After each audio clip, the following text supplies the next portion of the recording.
Welcome everybody in once again to another special live watching event here at the Super Labo Studios as we bring you another Global Wars from Ring of Honor in conjunction this time with Scott D'Amore's promotion, Maple Leaf Pro Wrestling, as this is Ring of Honor Maple Leaf Pro Wrestling presents to you Global Wars Canada. Welcome to the pre-show discussion and welcome once again into the Super Labo Studios.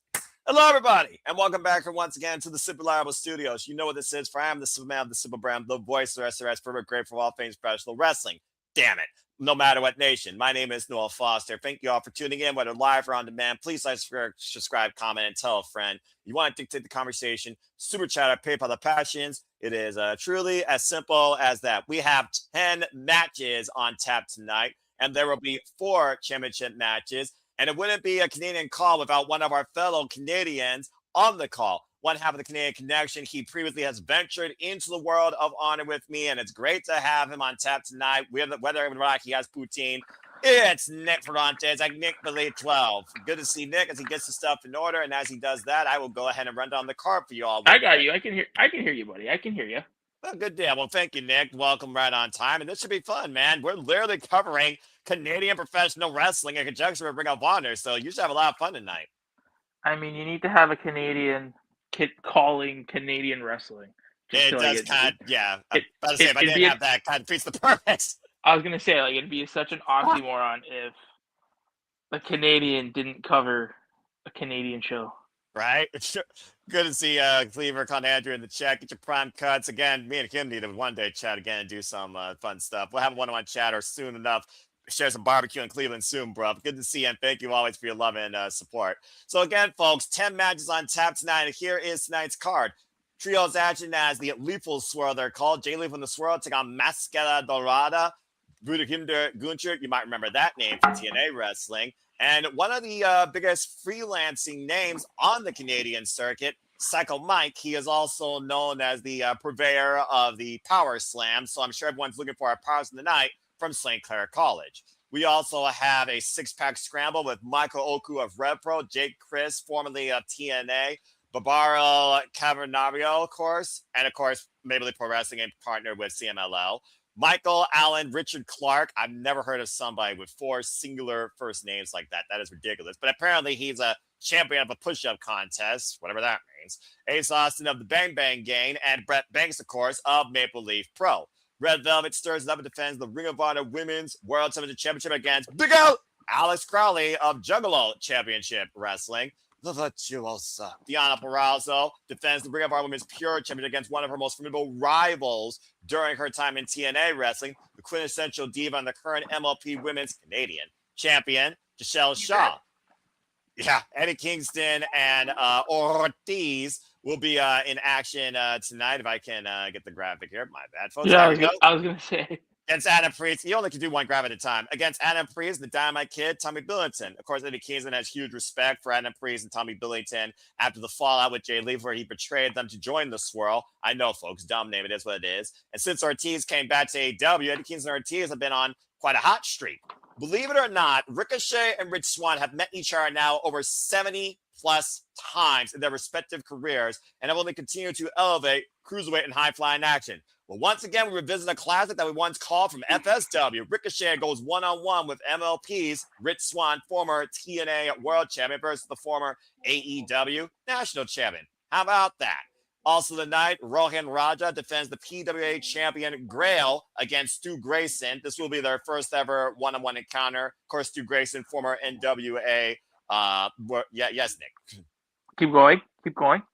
I'm about to say, Stu Grayson, of course, has had his fair share of fallout here since losing championships, of course. And Rohan Raja, he basically is the inaugural champion since this title got brought back to life. And with that Aurora Tieves in his corner, it's going to be a formidable fight. But I'm very intrigued to learn more about this title and see this match.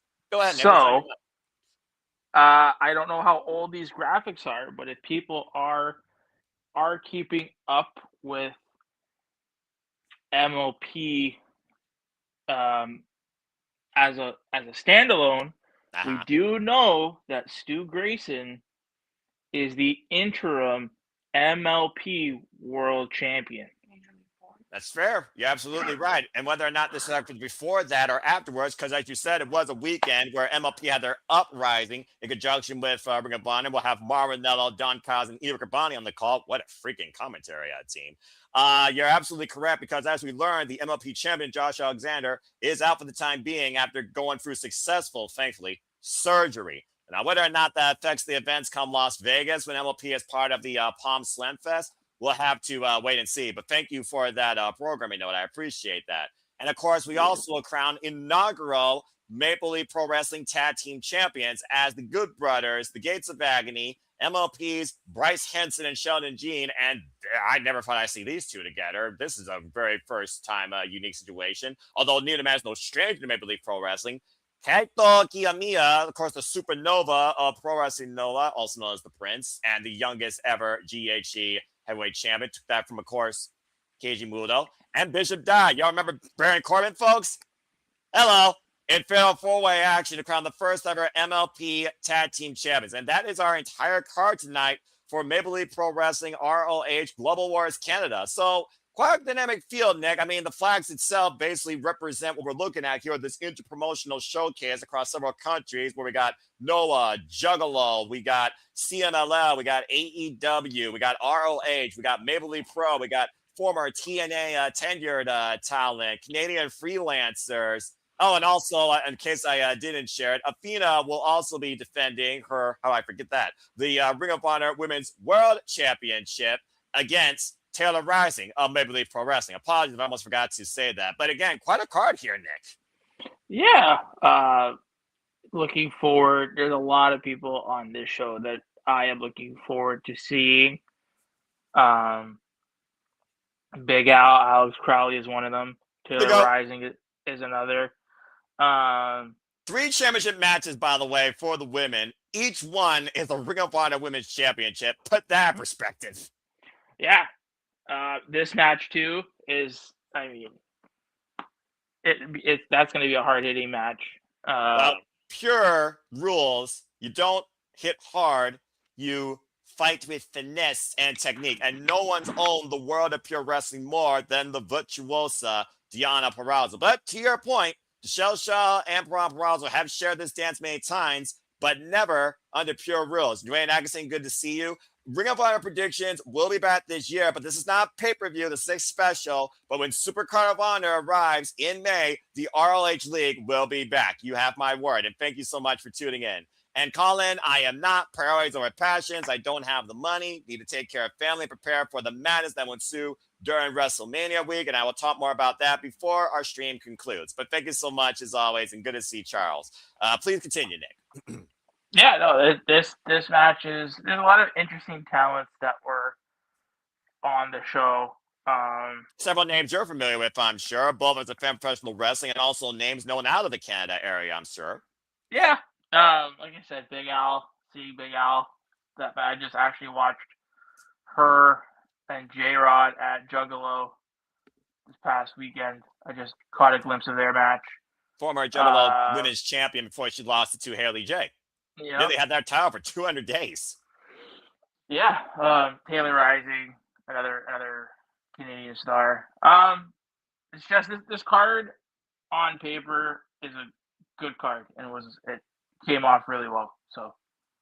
Yeah, and again, Scott D'Amore and Tony Khan working together as Scott D'Amore, of course, brought back Maple Leaf Pro Wrestling after shortly leaving TNA Wrestling. And we've seen its uprising. We've seen the mayhem that's ensued. We've seen people forged and fired. Of course, I'm also naming shows from the past that, of course, have defined the champions, defined this roster, defined this renewed Canadian standard of professional wrestling. Although I've been watching wrestling out of Smash Wrestling, for example, ironically enough, Psycho Mike is a standout from Smash Wrestling. I believe he is still a Smash Wrestling champion. Good to always see my friend Sandy as well. That's not Walter. That is Nick Sandy, but I appreciate you as you listen to Christian radio programming. And again, shout out to everybody that celebrates Easter this weekend. For, of course, he will have risen. And again, Good Friday. May you all have a humble demeanor based on the sacrifice that was made during that time. May we all strive to be better.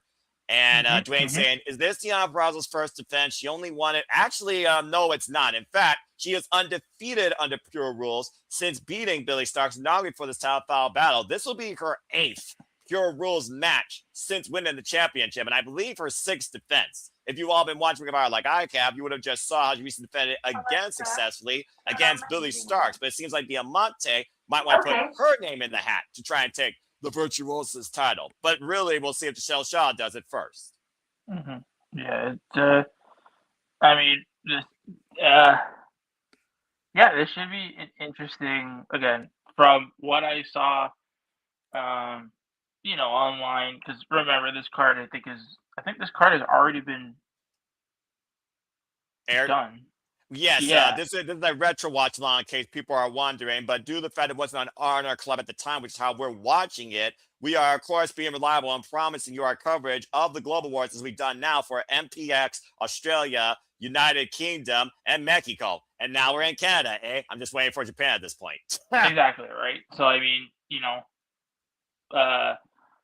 this card has already been, like, you kind of already saw what was, if you, obviously yourself, you're not a social media kind of guy.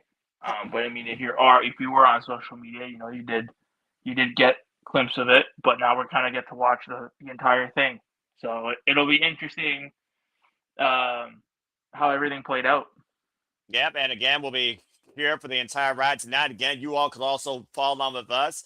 If you want to join us live as well, become a subscriber of Honor Club today. Go to ROHWrestling.com, join Honor Club, $9.99. Remember that magical number. And you can literally watch this along with us. Literally, it's going to start in a couple of minutes. If you're on the live feed like us, you currently see it says Ring of Honor Wrestling tonight, as it has not gone live yet. And again, we will have Mauro Ranallo, the voice of My NXT, and one of the greatest voices in combat sports history, alongside Don Callis and Ian Riccaboni tonight as commentary. That alone itself just made me even more excited for this show. Just to hear Mauro's voice, to hear Mauro Ranallo calling professional wrestling again, it's just a reason alone I've been following Maple Leaf Pro since Scott D'Amore brought this promotion back to life.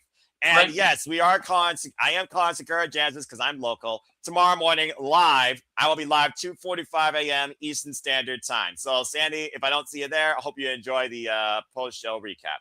And if your feed just cut like mine, Nick, I believe we are going into the building with Aurora Tebas kicking things off. Mm-hmm. We are in. Let's begin. And, of course, we are hearing the voice of Mauro Ranallo, the play-by-play voice of Maple Leaf Pro Wrestling. It looks like we're starting off here with a match that may not have been officially on this. This might have been a dark match. Of course, dark matches do happen. But Ortiz is, of course, a known name in Canada and is the associate manager of the PWA Grail champion, Rohan Raja, who we will see in action later tonight. Oh, she's taking on the Renaissance woman, high-end. I like this. Of course, High End signed with AEW, one of the great standout freelancers from the Texas area. Interesting. Tag team partner Maya World, who just took on Athena for the Ring of Honor Women's World Championship. Maya World, a student of Athena, the fallen goddess, who's approaching Roman Reigns territory now in her forever run. Yeah, it's going to be interesting to see how this match goes. Is it one-on-one, or it seems like it's more than just one-on-one? No. And I think this is a pure one-on-one contest. And of course, we are on Maple Leaf Pro Wrestling. I don't know if the Code of Honor will be adhered to. I think this is an MLP-based match. Bell rings are underway, and that answers my question. And we are officially underway here at Global Wars Canada. Condo Attack starting off with women's action here. So, Nick, how much do you know about Aurora Tebas? Have you seen her in action before? I have not. No, I have not seen any of her matches. It'll be interesting to see how she does. She has that physique and that look. I mean, realistically, I'm realistically looking for, don't be scared to break a nail. I want to see it actually hit somebody. Of course, this is the first time anyone's probably seen Aurora Tebas unless you watch Maple Leaf Pro and know her as the manager. Nice shoulder block there by High End. High End, of course, discipline, as I said, one of the most well-known freelancers out of the Texas area next to Burt Dixon. Trained by Booker T, also previously involved in Rhodes Wrestling Association under Dustin Rhodes. And Tebas right now taking advantage in the early going here. Sidestep and Tevez. Woo, just grabbing the second row. Big boot drives her down to the floor, though. And High-End taking advantage of the opportunity. Might be looking to fly her early tonight with a low pang suicida. High-End is hot so far tonight. Probably hot up there in Canada, eh? The Great White North, more usually colder than ever. High-End getting the crowd going here. Aurora taking out the... Wait a minute. Grabbing the referee. What in the world is she doing? Trying to... drip. Oh, no! Putting the boot right to the midsection and taking High-End off the ropes. And Messi landing off the top turnbuckle here. I like getting impromptu matches with talent you don't expect to see on the card. And again, Aurora TM has only got 3 women's matches tonight, all contesting for Ring of Honor championships and the Maple Leaf Pro Women's Champion in action. This could be good scouting for both these women. Oh! Scorpion kick. I haven't seen that since Cassie Lee. Impressive. Rare hip attack there. Takes High-End off her feet. Now set in the corner. And Aurora falling out with the double knees. The Meteora. High impact move here. And now staying on tag. Going the cover. Hook at the far leg. It's a 2 count. Okay.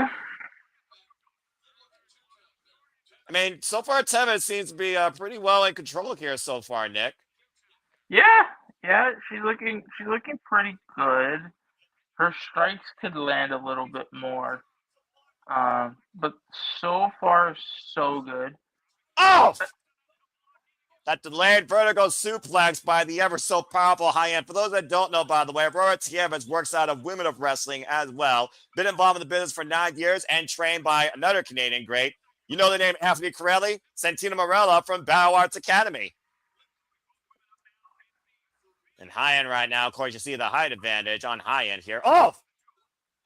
What a freaking short-range lariat and a follow-up here. The Irish whip, Aurora, reversal. High-End center in the corner, follow-up, runs into the boot, though. Oh, God, what a pump kick. Place it up, and a back drop.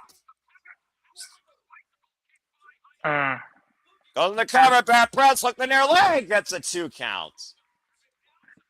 They're working. So I mean, so far, Tevez holding her own here. Yeah. Again, some of these punches and kicks, I don't know if that's a High-End thing or just the other Tevez. I wish they kind of are landing a little bit more. I mean, there might be a little bit of hesitation there. Victory roll. Almost got her there. Smart move by Tevez. It's the front kick again. High kick, rocks High-End down to her knee.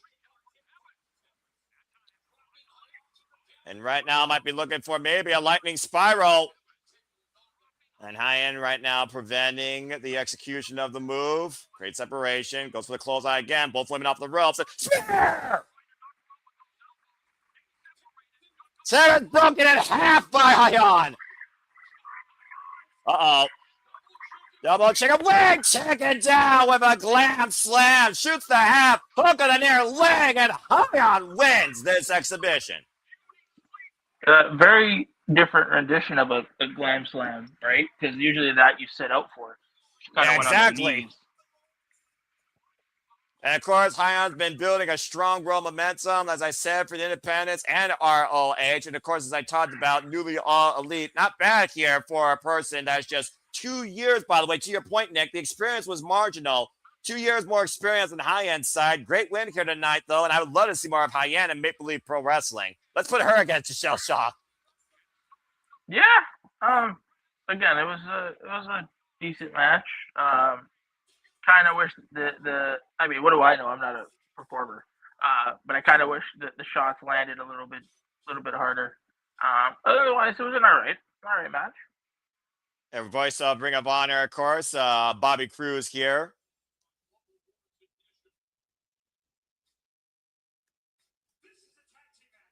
Looks like we're going to have another dark match here. What?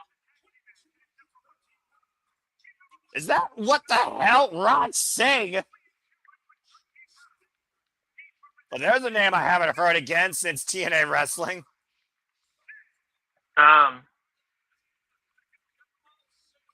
Son of Gama Singh. Raj Singh isn't. Is who's the referee? I'm not sure exactly who that referee is. I know that referee though has been a official here at Maple Leaf Pro Wrestling for quite a period of time. In fact, I think I've seen that referee previously at Uprising. And Chris Chambers, who has been teaming up alongside Taylor Rising here and supporting her at times here at Maple Leaf Pro Wrestling, teaming up against Raj Singh here tonight in tag team action. Ferry Martinell is talking about the history of Stampede Wrestling, which goes back to the Desi Hit Squad's roots, I suppose, here. Where you going? You go share?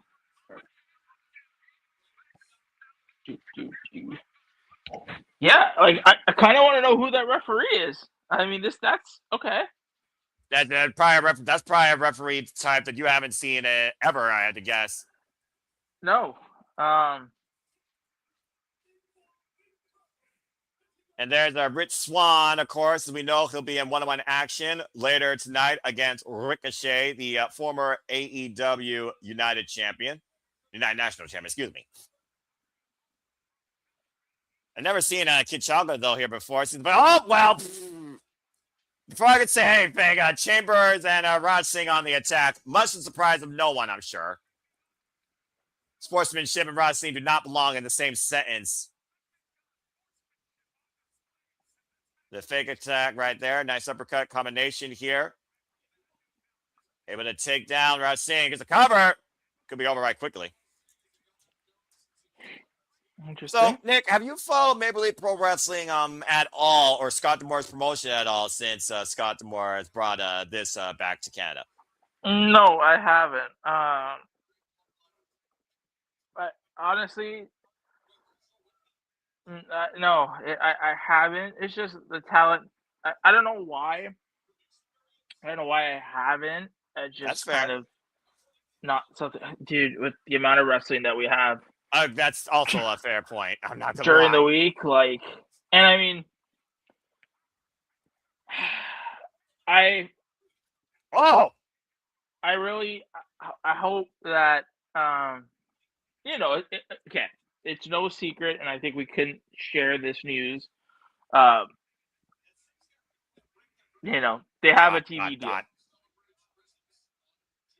right? Yeah, of course. They're going to be on TSN. They did announce that. That was a big announcement. So I kind of want to see what their TV product looks like. And I'd give that a chance. So you get at the end of the night, a near fall for Chris Chambers. Continue. I really hope that they have kind of their own dedicated roster. I mean, I really hoped it could still happen. I really hoped at the time, Scott would have came on and helped out with Ring of Honor, but if he wants to do MLP2, it is what it is. I mean, it doesn't mean that we won't see, of course, after we see this show tonight, what we think of it. We won't see Scott D'Amore and Tony Khan working together on future product, especially whenever AEW is in Canada. Eh? And speaking of Canada, as we know, AEW is right now on a Canadian tour. They went through Winnipeg, and now they're going to be in Edmonton. And then, of course, this coming weekend, next weekend, of course, we'll be covering Dynasty. They'll be in Vancouver. Yeah. So, I mean, it should be great. This is a great way to get, because Tony is there. He was there. It's a great way for him to kind of scope out the Canadian talent, I guess. Again, talents like Taylor Rising and Alex Crowley. That's they drive across the throat by Rich Swann. Hold that fuck gets not even a 1 count. Continue. That is not Rich Swann.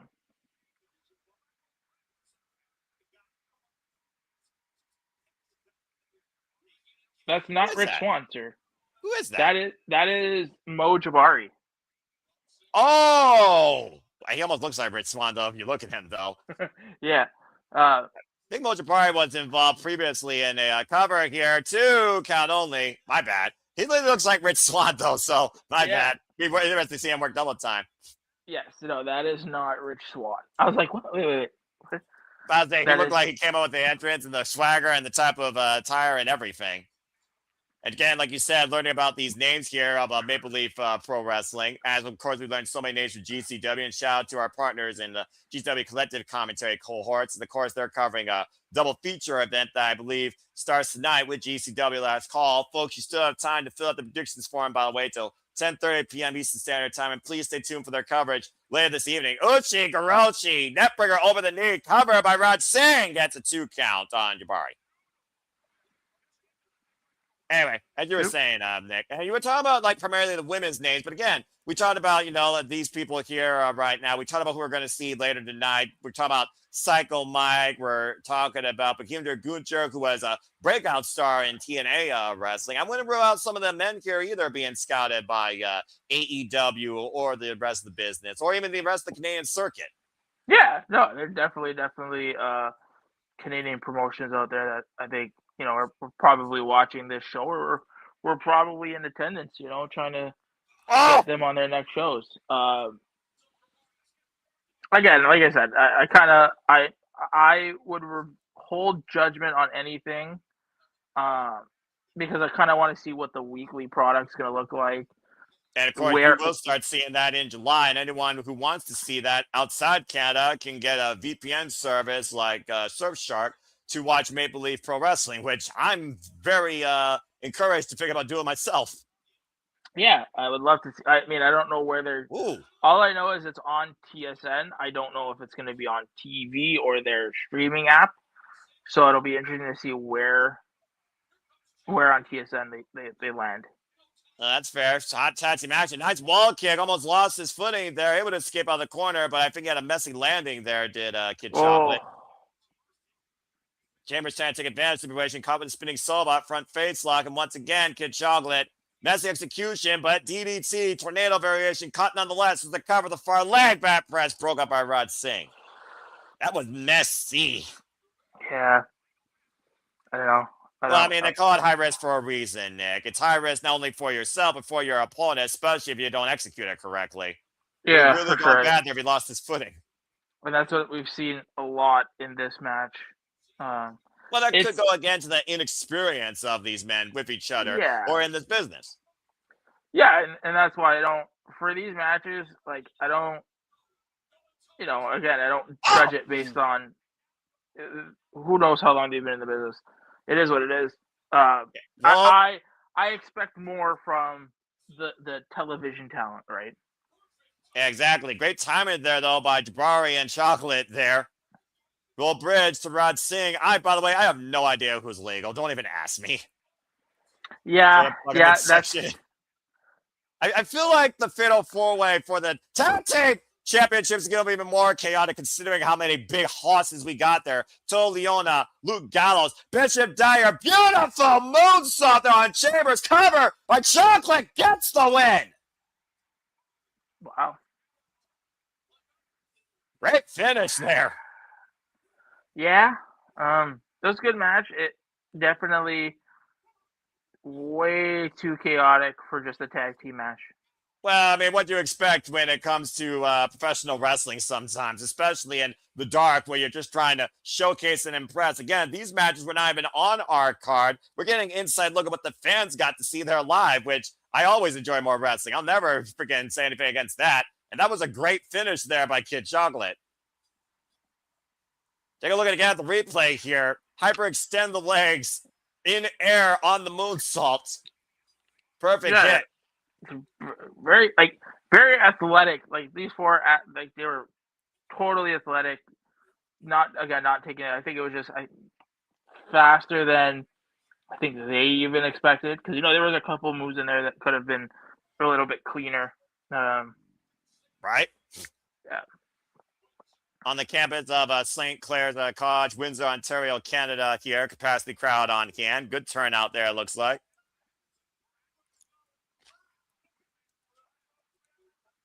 Bobby Cruz saying we're just a few minutes away from going live post with Global Wars Canada. Of course, the voice, as I said, of Ring of Honor. I think he's really been there the entire history of Ring of Honor.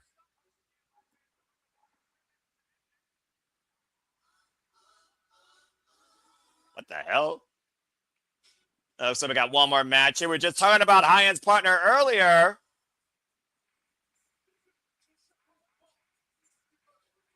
Maya World, as I talked about, the last challenger to Athena's Ring of Honor Women's World Championship, and the tag partner, Texas represent, to Hyon, who was successful earlier against Aurora Tavis.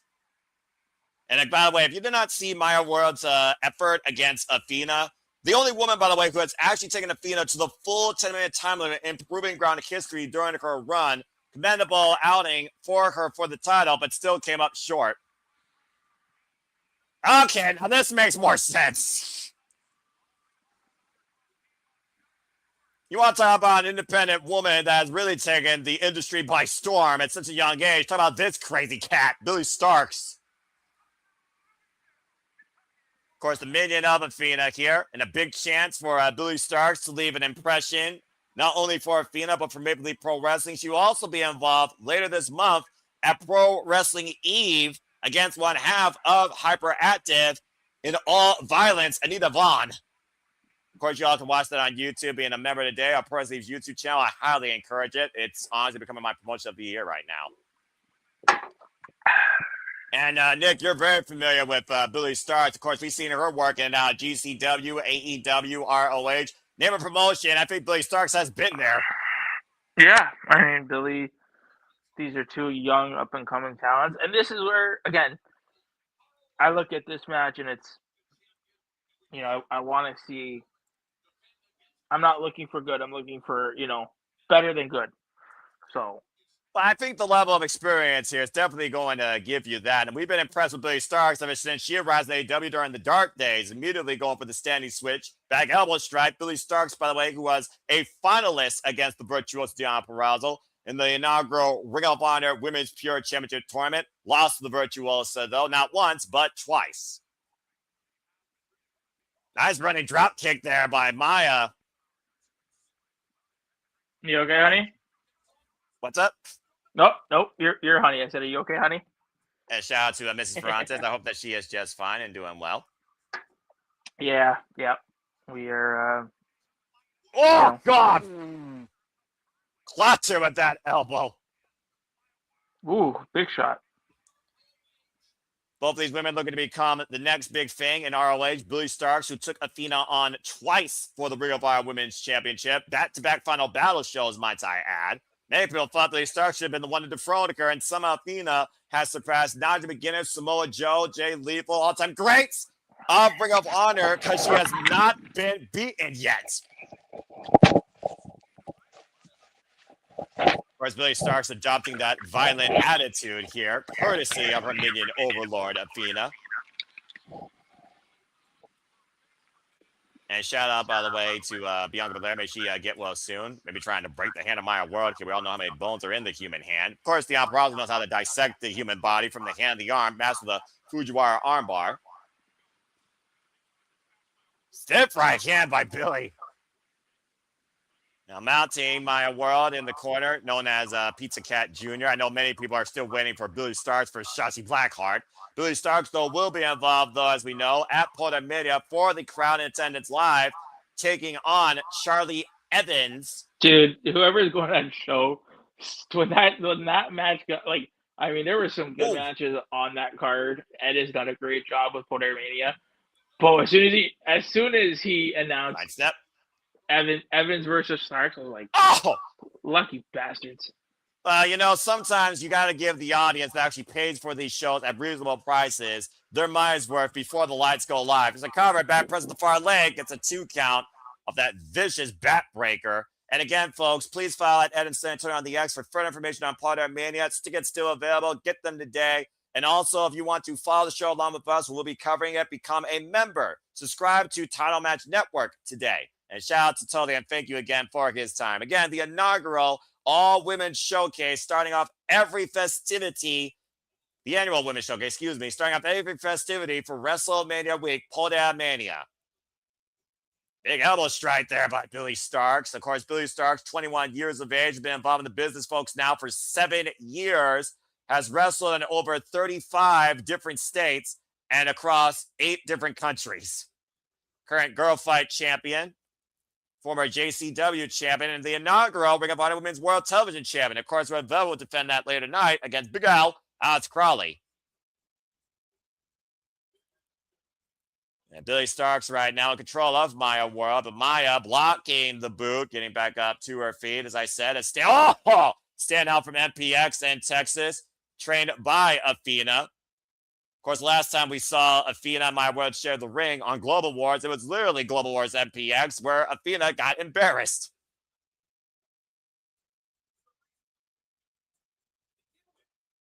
Chance running out here for Billy Starks. Maya World again, folks. This is just the dark portion of our presentation tonight. We still have yet to go fully live with everything that's ahead on this card. Again, 3 Ring of Honor Women's Championship matches.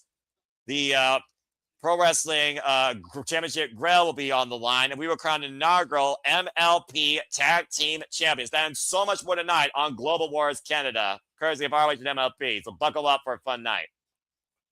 Just ripping her down by the hair, taking her back down the mat. Maya World back up to her feet. The fire in Maya World right now, meeting Billy Starks in kind with these forearms, middle of the ring. Starks staggered, Irish whip reversal, holds on. Oh, man. Stunner to the knee. Spinning back heel kick. Beautiful combination by Billy Starks. Cazador, victory roll. Double chop by Maya World. Just driving the air out of Billy Starks. Good grief. What? I appreciate that Stone Cold reference by Don Callis and Marvin Nell. Again, it's so good to just freaking hear Marvin Nell's voice in my ears, even quietly. Jumping knee strike, catching Billy Starks, and a half and half suplex. Snap suplex variation there. Up the second, moonsault connects, goes for the cover, up the far leg, back press kick at it too by Billy Starks. Woof.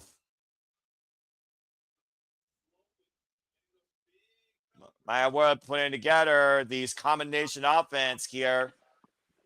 Maintaining her composure, thinking about her next move. Maya World, 24 years of age. Inside cradle, inside cradle. Reversal by Maya World. Shoulders down for a 2 count. Both women trying for position here. Flash spin could happen out of nowhere. Both women maintaining hold here. Uh-oh. And this is, of course, disorientates your opponent as both women are tied up and rolling around the middle of the ring. Referee following this positioning. Focusing on all 4 shoulders. Both shoulders down. Oh, man. I almost got a double count there. Lift your feet, rising knee strike. Falls up the clothesline in the corner. And then a DDT takeover, I think. Front face lock. Oh! Right across the knee with that net breaker again. Billy going into the cover. Gets a 2.5. So you can really tell with this match that Billy is the one that's in control. The way I see it, like in more of a kind of who's the leader, who's the follower kind of thing. Like I feel like Billy is kind of the one calling it and kind of pushing that pace. Yeah, but Maya World keeping pace. Oh, God! Sunset flip powerbomb out of the corner by Maya. The follow-up Shining Wizard. Hook of both flags to Maya World with the win. As you were saying that, big combination finish there by Maya World.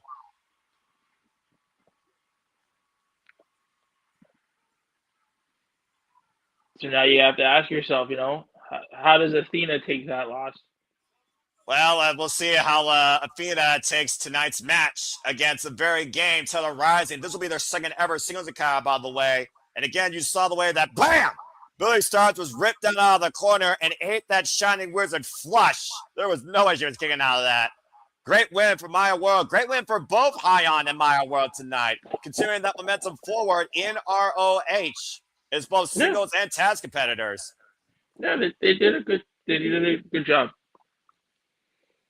And of course, that was their second singles encounter. We got an FBI warning as now we officially get ready for the actual show. And I think that was a great warm-up, personally. I really enjoyed that. Again, great win for Billy Starks. And again, folks, if you follow along so far, MLP ROH Global Wars Canada starts right now. As we got our cold opener here. That will be narrated by the great Marvinello. Not to cause this, but to collide.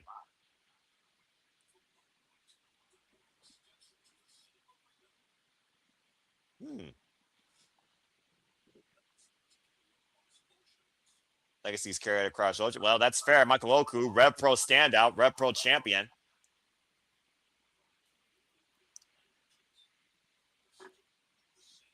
Probably written in different languages, but understood the same way. Then to go Mastery meets Wall Power.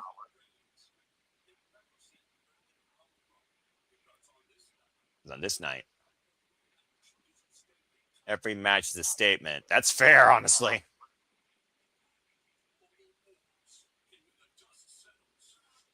This is Global Wars when the dust settles. You can tell that Scott D'Amore was heavily involved in the production of this. Oh, for sure. And when the story's finished, that's where it begins.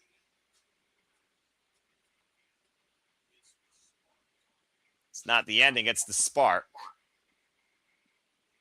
Uprising, I get it, because of course that was presented the following day. I don't know if we're going to cover that also, folks, because that's not on ROH. That's exclusively on Triller TV, but stay tuned. And based on our outlook tonight, you never know. Mm-hmm. Every alliance will be tested.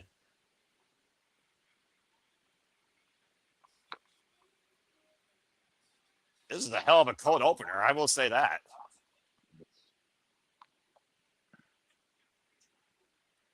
Every victory from night one comes with a prize. Hey, look, there's the man with the body slammed.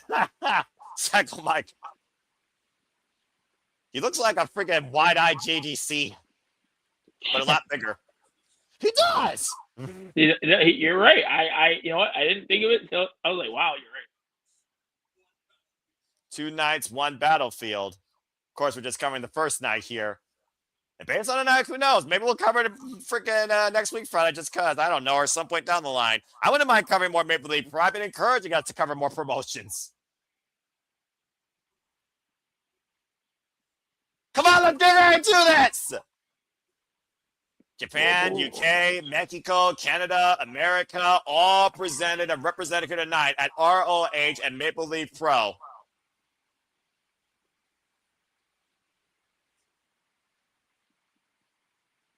That's crazy. I do like this cold open. Yeah. St. Clair College is in fuego tonight as we are in for an incredible night of professional wrestling action where we have 6 different countries presented and 4 different companies to be showcased here. Welcome, everybody, officially in to Global Wars Canada. Noah Foster, Nick Ferrantes. We are, of course, representing Simba Studios. Marvin Nell, Ian Riccaboni, Don Callis, probably a dream trio of modern-day commentary on my screen. Bringing you the coverage, the reactions, the energy tonight, and the history for Global Wars Canada, presented by Maple Leaf Pro Wrestling and Ring of Honor Wrestling. And again, we are in for a phenomenal night. New champions to crown for the first time. 3 different women's championships on the line, all for ROH. And talent showcase from CMLL, Pro Wrestling Noah, Juggalo Championship Wrestling, AEW, ROH, and Maple Leaf Pro, all under one roof.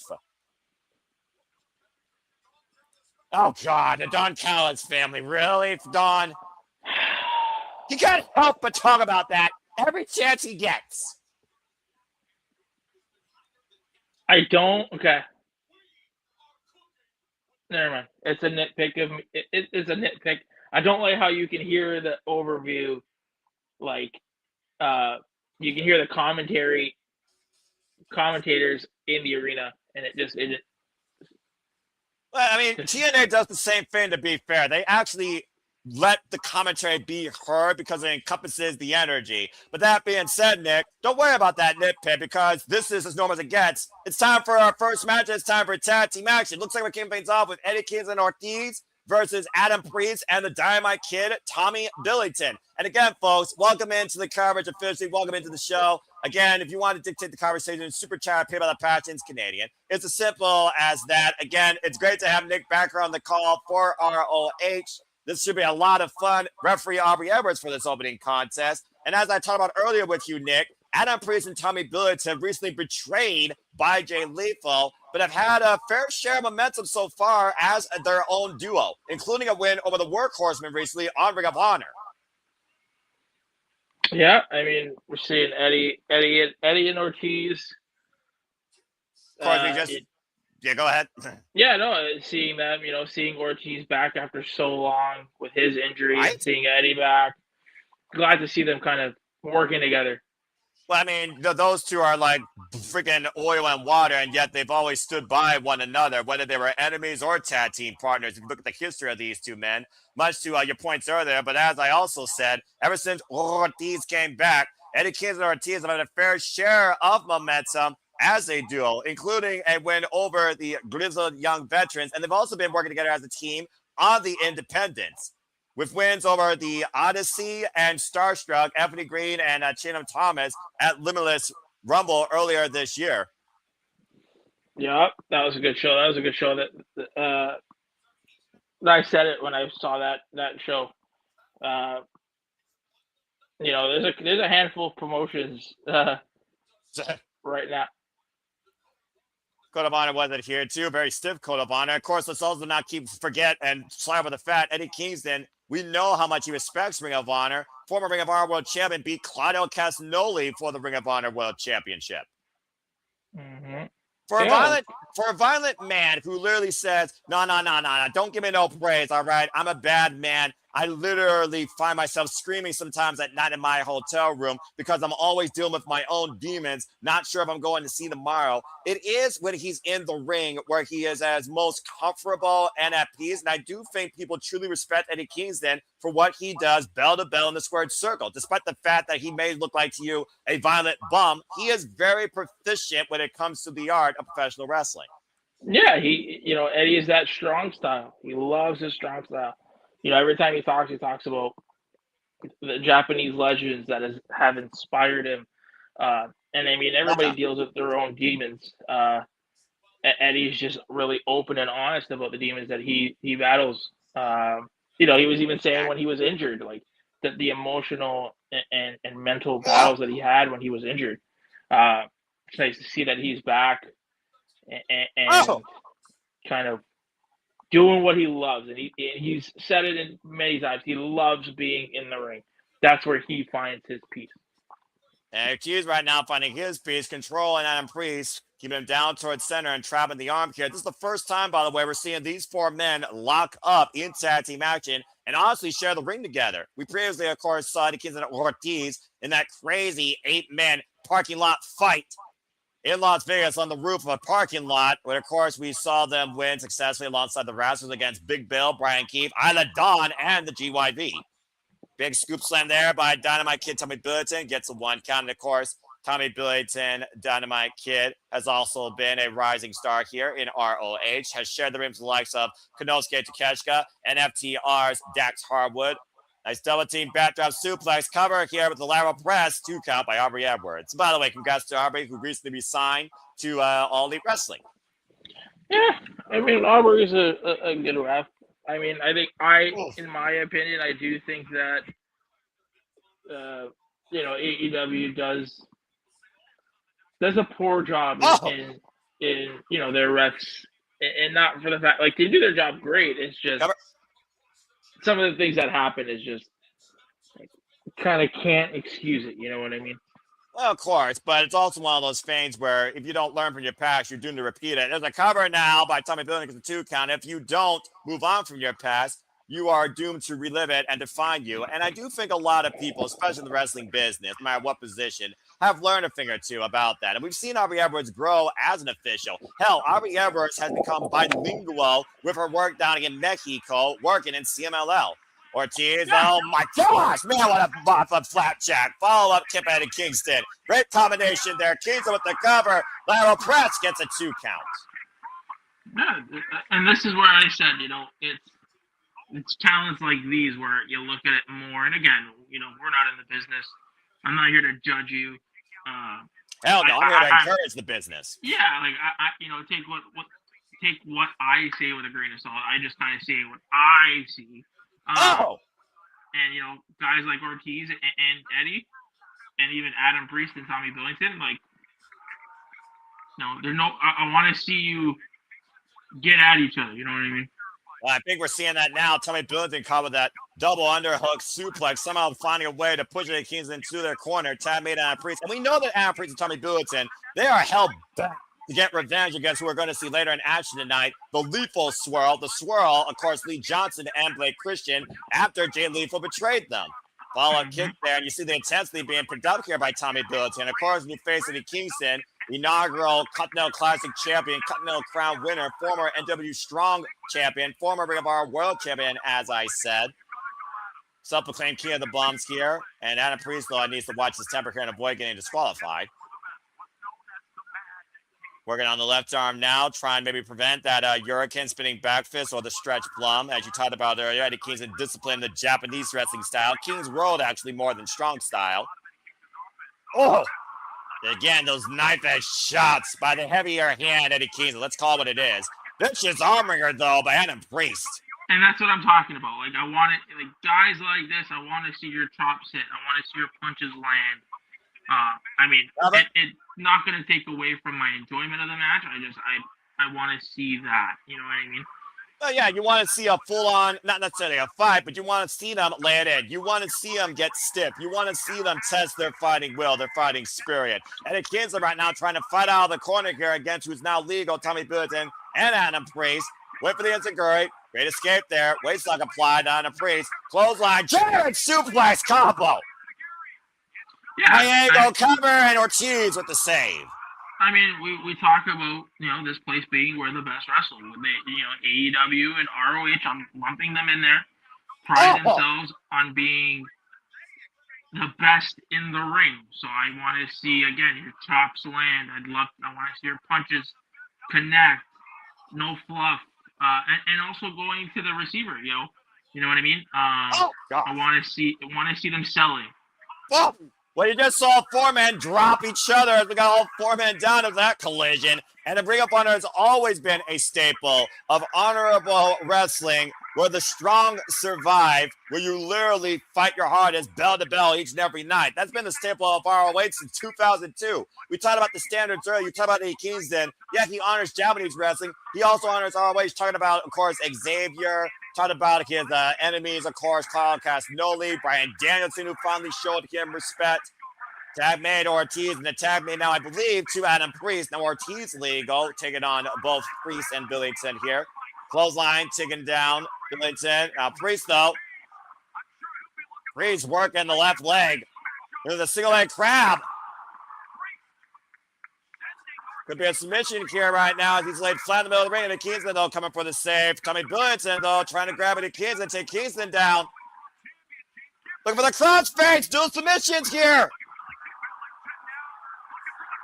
And again, Priest is legal on Ortiz, trapped in the single leg crab. And Kingston and Tommy Billington dragged to the outside. Up kick, breaks up the submission. Ortiz, though, feeling the damage done, grabbing his hamstring. Oh, wait, into Kaito, inside Kaito. Shoulders down. 2 counts. Only a 2 count. They're very close there, though. And Priest right now bridging Ortiz. Vicious chop. We should, I know we're kind of like already in the show, but I do want to mention to the people in the chat, SmackDown is going on. We don't want spoilers. We're a spoiler-free environment. That's right. And if you spoil, you will be banned. It's as simple as that. We are focusing love and attention strictly on this stream for Ring of Honor, Maple Leaf Pro Wrestling. Oh, man, Alex Bulldog. I know we should have mentioned it. Down Priest. I know we should have mentioned it in the beginning, but yeah, that's fair. I appreciate that. Watch Tommy Billington, though. Double missile drop kick takes Ortiz and Kingston down. There's a snap German. Shout out to his uncle, by the way. Snap suplex on Kingston now. Snap suplex on Ortiz. And the Dynamite Kid right now has lit the spark inside him. Woo, man. What pumping for this young man's body. Follow up in the corner with the flying forearm. Got Ortiz in a ball position up on the top rope. Could be on the scene again. A superplex, but Kingston made the tag. I don't think Billington was aware. And Eddie Kingston, Oklahoma Road 2, and got him! And just like that with the Creator, Eddie Kingston gets the win. Good match. Very good match. There you go. Again, that was a great opener. Energy was there. You know, again, they came, they showed out. They put in that work and they showed out. Yeah, and think about this, Nick. We know that the Ring of Honor Tag Team Championships held by Los Fashion Monopoly, Sammy Guevara, and the Beast Mortals. You literally could be looking at Eddie Kingston Ortiz challenging in the near future if their momentum continues like that. That was a great win against a new rising tag team on the scene. Tommy Billington and Cruz, who again have had great momentum so far in Ring of Honor. That's their first loss as a duo. Yeah, I mean, Eddie and Let's see, we got the Code of Honor here adhered to, of course. Let's Ring of Honor is all about. And there it is right there. Again, mutual respect, like you said, all four men brought it. And it was just pure wrestling that won in the end. Oklahoma Roll by Eddie Kingston. Great awareness. That blind tag and immediately sliding in and trapping Tommy Billington when he least expected it. Still, great outing. And a great opening match. What a start. Yeah, I mean, I've gone on record and I've said it a billion times. You know, I really wish and I hope that in 2026, Tony took ROH and uses it as a proper pseudo-developmental brand. Well, speaking of development, it looks like Josh Alexander wants to give us a development based on his surgery. Yeah.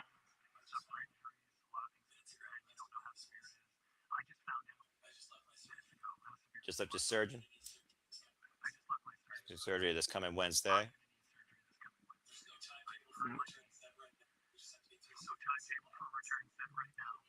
Okay. Well, again, our hearts go out to the walking weapon, Josh Alexander, current Maple Leaf Pro Wrestling Men's World Champion, might I add. We wish him the best and the speediest of recovery.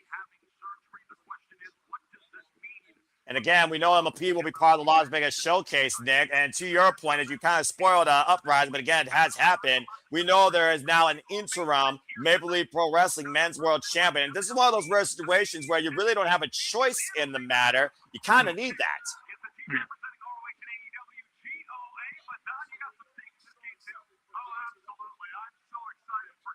And of course, we're talking about our main event tonight to crown the inaugural first ever MLP Tag Team Champions, as you see. But coming up next, Red Velvet defends the Ring of Honor Women's Television Championship against Big O, Alex Crowley. So this show happened on the Thursday, right? Yeah. It was March 27th, I believe, to your point, brother. Yeah, I knew that. Yeah, Italy sucks. I know. Yes, we know. Portugal's in the World Cup. We get it. Hey, all right. This was a match that really intrigued. Well, go ahead and talk about it, man. Talk about Alex Crowley and what your expectations are here and why you are such a fan of her work. Go for it, man. Your time to shine. Speak. Dude, her in-ring,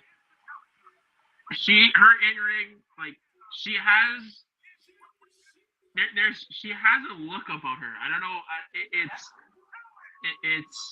She has that kind of rocker, all fight. Like she gonna scrap. Like she doesn't look like the kind of girl to kind of hold back her shit. She's ready to scrap. To your point, 23 years old, representing Juggalo Championship Wrestling with 7 years of experience, trained by Randy Rest, Big Al, of course, as I said, the former JCW Women's Champion for 145 days before Haley J beat her. And this is her first ever match in ROH, going after the Ring of Honor Women's World Television Champion, Red Velvet. You want to talk about someone you don't mess with. Talk about somebody that comes from a background in boxing with 2 collegiate boxers in her family, and during her second run here so far, wins over Trisha Dora, Hyon, and Zeta Steel, the real deal. Ever since being Mercedes when they last year to regain this title at Final Battle, we have seen a whole new fire come out of Red Velvet, and she has been unstoppable. Yeah, I mean, Red has always been good. She's the kind of woman where I kind of wish she was on. She was on AEW proper and mixing it up in the TBS title scene, and I feel like she'd be great in it. But again, speaking of Alex Crowley, look at that! Like I was about to say, you said yourself, the girl's all attitude. She looks like she's all attitude. Connable tab here, and also just look at the tail of the tape. Definitely, I see the reach advantage here in favor of Alex Crowley, possibly the strength advantage as well. Stiff Connable tab again, just throwing Red Velvet off like it's nothing. Like I said, Go ahead. I watched her today. Gaza, Dora. Victory roll, hold that thought, Nick, the cover! Whoa. No. On her match that she just did with That's right. J-Rod on JCW. And that was a good match. Like, she's got skill. She's got that size, that the height advantage. I see, like I just said it, the reach advantage. Like, she's got that, I don't know. Again, she's got that rocker. Oh, big shoulder block. There you go, right? Now, you're talking about the attributes of Alex Crowley. She also has far more experience in this business than Red Velvet, who has only been involved in wrestling, as we know, since literally AEW and the Nightmare Factory. In fact, Red Velvet's 34 years of age has only been involved, actually, in AEW and ROH for the duration of her career, but coming back from an amateur background, she is still more, axe kick. More experience than Alex Crowley, 10 years involved in the game, and experience might be a difference maker here, as well as momentum. We're going to stir up another recipe of success. She also is undefeated in the proving ground. Cover back press on the far leg. It's a 2 count. Almost got my notes confused there. Sorry. So she is working a heel style here. I don't know if it's heel or, as you want, Nick, aggression. You want aggression. You want stuff laid in. And I would think someone with, a boxing discipline will definitely do that. And someone of an attitude like that will give it as a receipt. As Alex Crowley just crowned Red Velvet on the apron with a DDT. She's giving me, like, you know what? This is the best way to explain Alex Crowley, I think. She's giving me Paige/Rhea Ripley vibes, all in the same person. That's a fair outlook. Probably a fan of Allison Change. Send her up for the snap suplex there. The cover, hook of the leg, and a 1 count. That moment, though, that Alex Crowley took attention to the crowd, though, might have cost her there in that decision to try and wear the champion down even more. Now goozling her in the corner. And like I said, it's the first time ever a one-on-one encounter. The unfamiliarity might play in favor of the challenger, but as a champion, you gotta be prepared for all possible contenders. Yeah. Driving her short into the midsection of Red Velvet in the corner. Now the champion has some trouble here. Red Velvet, though, going to the body, attacking the core, though, trying to break the grip and ripped down by her hair by Alex Crowley. There's a cover, hook the far leg again, gets it 2.5.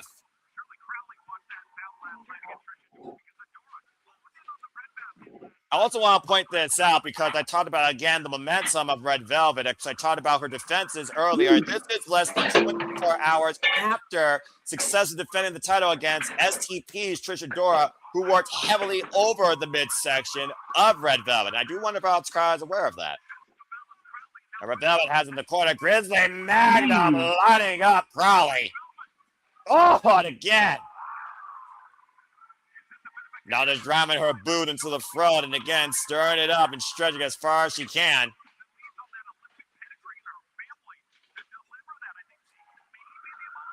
And right now, Red Velvet starting to feel it here, picking up momentum. Oh, man! Drop toe hold and goes face first, second turnbuckle. Now crying the cover, hook the far leg again and gets a 2 count. On the doorstep of making history here, it's Alex Crowley at Global Wars Canada. And I do love the fact that Alex Crowley is very composed here. Now hooking the leg. Fisherman suplex with a bridge. High angle too. Oh, that was beautifully close. Crowd starting to believe in Alex Crowley. Has Big Al chance running out here. And Big Al right now, very good showing so far. Just driving her form into Red Velvet in the ropes. And follow Red Velvet with the running uppercut. Snap Mayor sends out towards center. Now driving forward through the challenger. Short range lariat. Fire from Red Velvet starting to pick up here tonight. Up and over. Cazadora. Oh, into the Bulldog.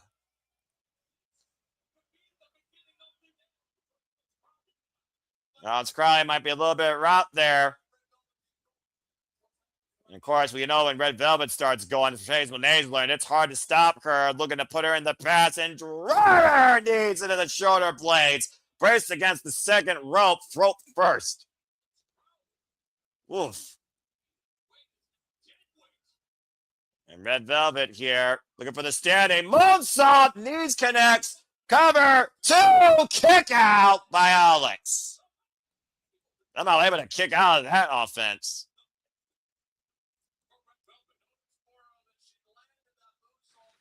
I want, like, you see the way, again, you see the athleticism in Crowley, you see the hard hitting that she's. Oh! I saw that boot go for Red Velvet's chest, to your point. Damn! Again, she has, in my opinion, she has that it factor. Side suplex with the far leg and nearly won the title. We did we did that. If I could sign if I could start an indie promotion, these are the wrestlers I signed. Yeah, she was one of your key names there, and I can see why. Look at this boot literally driving it through Red Velvet's face. Oh yeah, I Good feel like Lord. she's gonna be one of those stars that'll be a big deal. It's Crowley could be a big deal here tonight. I'm about to say, watch the boom camera there. We are inside a gymnasium. Let's just be honest here. And Red Velvet hooking the arms for the iconoclasm. Cover, 2, kick out by Alex Crowley. Unable to hook both legs. And that might be the only saving grace there for the challenger. I like how they're really giving them time to shine. This is nice. Wait, hold that foot. Reverse by Crowley. 2 count as Red Velvet rolls her off. Crowley, the rolling elbow. Might be looking for that unilariat side headlock. Hooking out Red Velvet. And crash.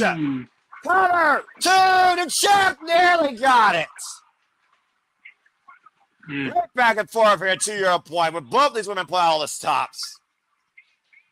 This is our first women's championship match of the night, by the way, might I add. That's Crowley right now. Might be finally looking for that unilariat. Red Velvet pushed her off with the boot. Kick, forearm. And again, Alex Crowley on the move. Runs into a super kick. Staggered on her feet, though, still standing. Red Velvet up the ropes. Alex Crowley, the power, catching her. Alex Crowley is power on display here. Swing out, power slam, 2, kick out. I am extremely impressed by Alex Crowley here.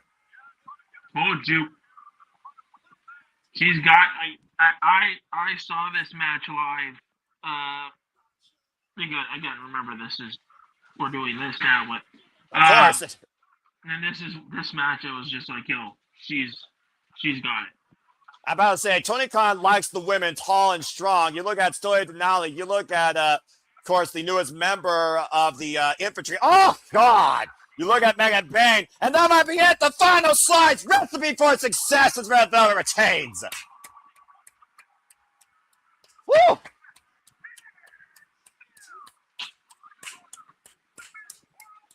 I told you, dude. Alex Crowley showed up. Big Al showed up.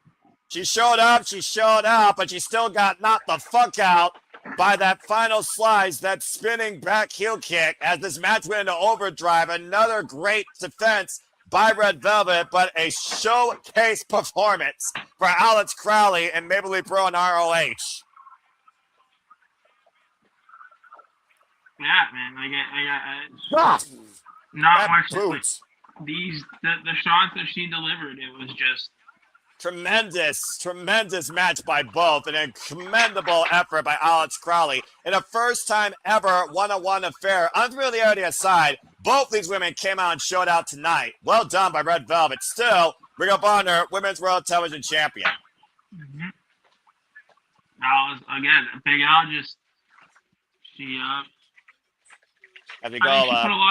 she put a lot of people on notice at that match.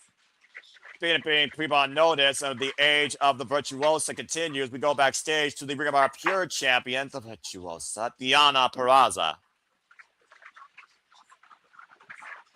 As, of course, Deonna issued this open challenge, and to Shell Shaw, as I said, a very familiar face to Deonna, stepped up to the plate.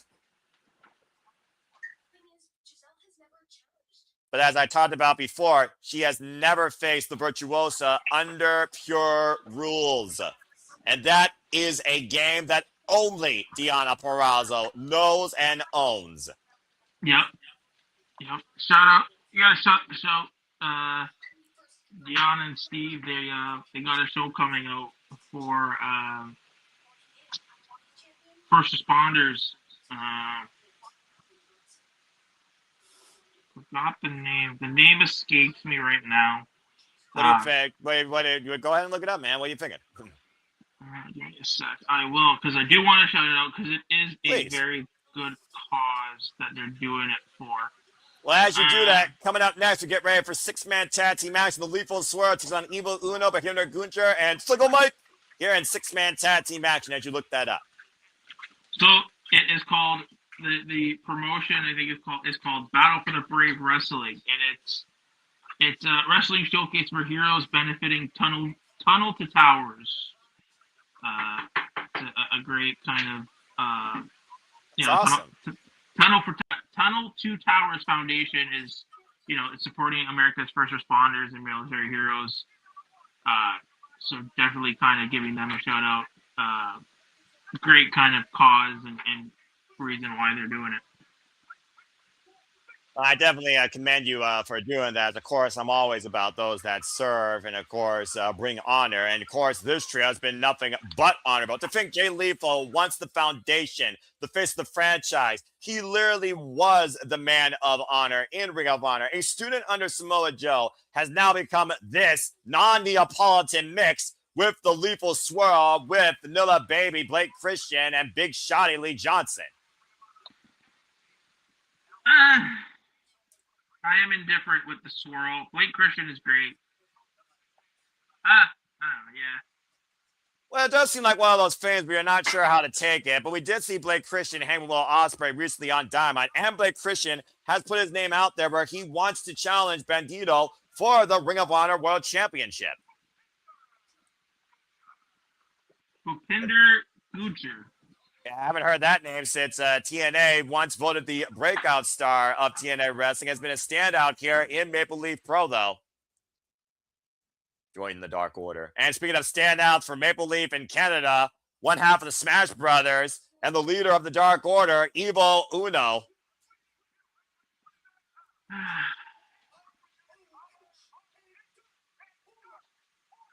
You still remember the Dark Order, Nick? I really wish the Dark Order had a run. I don't know. How many times they challenged for gold is the real question. I know. I just like. Oh, this is gonna be fun. I've been watching this guy in Maple Leaf for a while. He's wild. He's strong. And he's a hell of a standout of the business. Say hello to Psycho Mike. 43 years of age. He's been involved in this game now for 19 years. He's been trained by Scott D'Amore and Harley Race and Johnny Devine. The bearer of the body slam is what you get to know him as, Nick.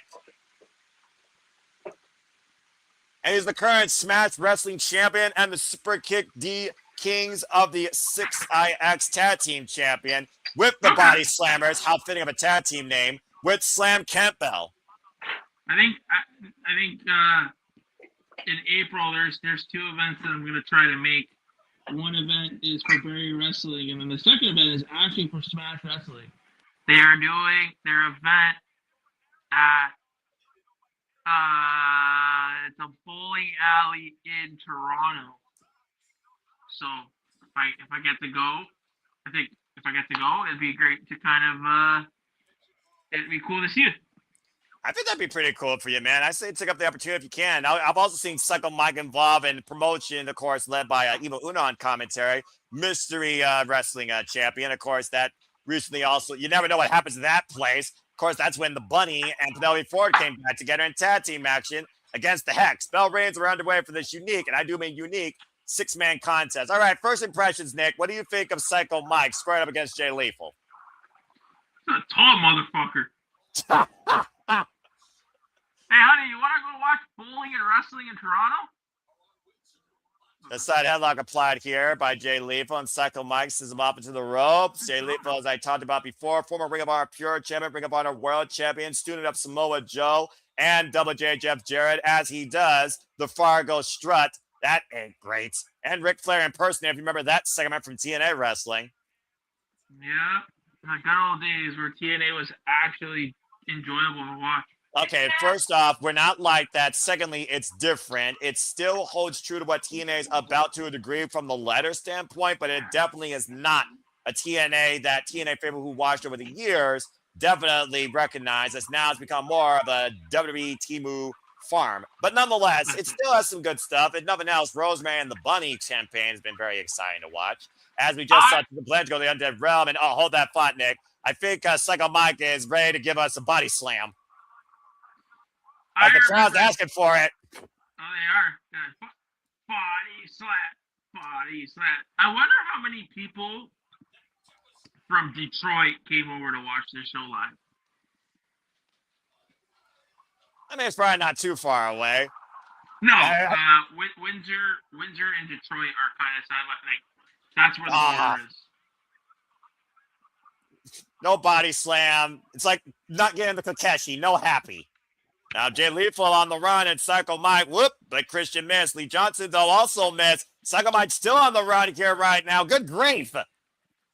As Psycho Mike outsmarting Lethal Swirl, breaks through that banner, and it's still on the chance against Lethal. Now Lethal back inside the ring, the drop down, and Psycho Mike catching Lethal. We're going to get body slam it all. The Swirl saves Lethal for the time being.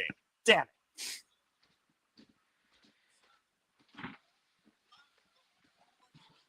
And Psycho Mike's like, what the hell? Come on, man. Take the body slam. Yeah, don't be a little bitch. Give the people what they want. You got to give the people what they want. And Psycho Mike, who shared the ring with PCO, Michael Nakazawa, Simon Miller, Sheldon Jean, Bryce Henson, Branks, and Tyler Breeze, just recently across Smash and Mystery Wrestling, has just defended his Smash Wrestling Championship successfully against, hey, you recognize this name? Eric Young. Great guy, that Eric Young guy. You know, just someone that's a standout from Canada and a TNA original that has lived or died 6 or 7 times and has pretty much won every title in that company at least once, you know, but who's counting? Like, I remember the days when we were talking about TNA before, and I know we're kind of going off. Whoa! I remember those days where it was like main event mafia. I remember when Sting was wrestling. The Super Elite. Keep going. Team Canada. Yeah, I remember. What else do I remember about TNA? Leapfrog, drop down as you keep taking drop kick. Oh, continue. I remember TNA when Kurt Angle just came in. Like, that entrance was sick.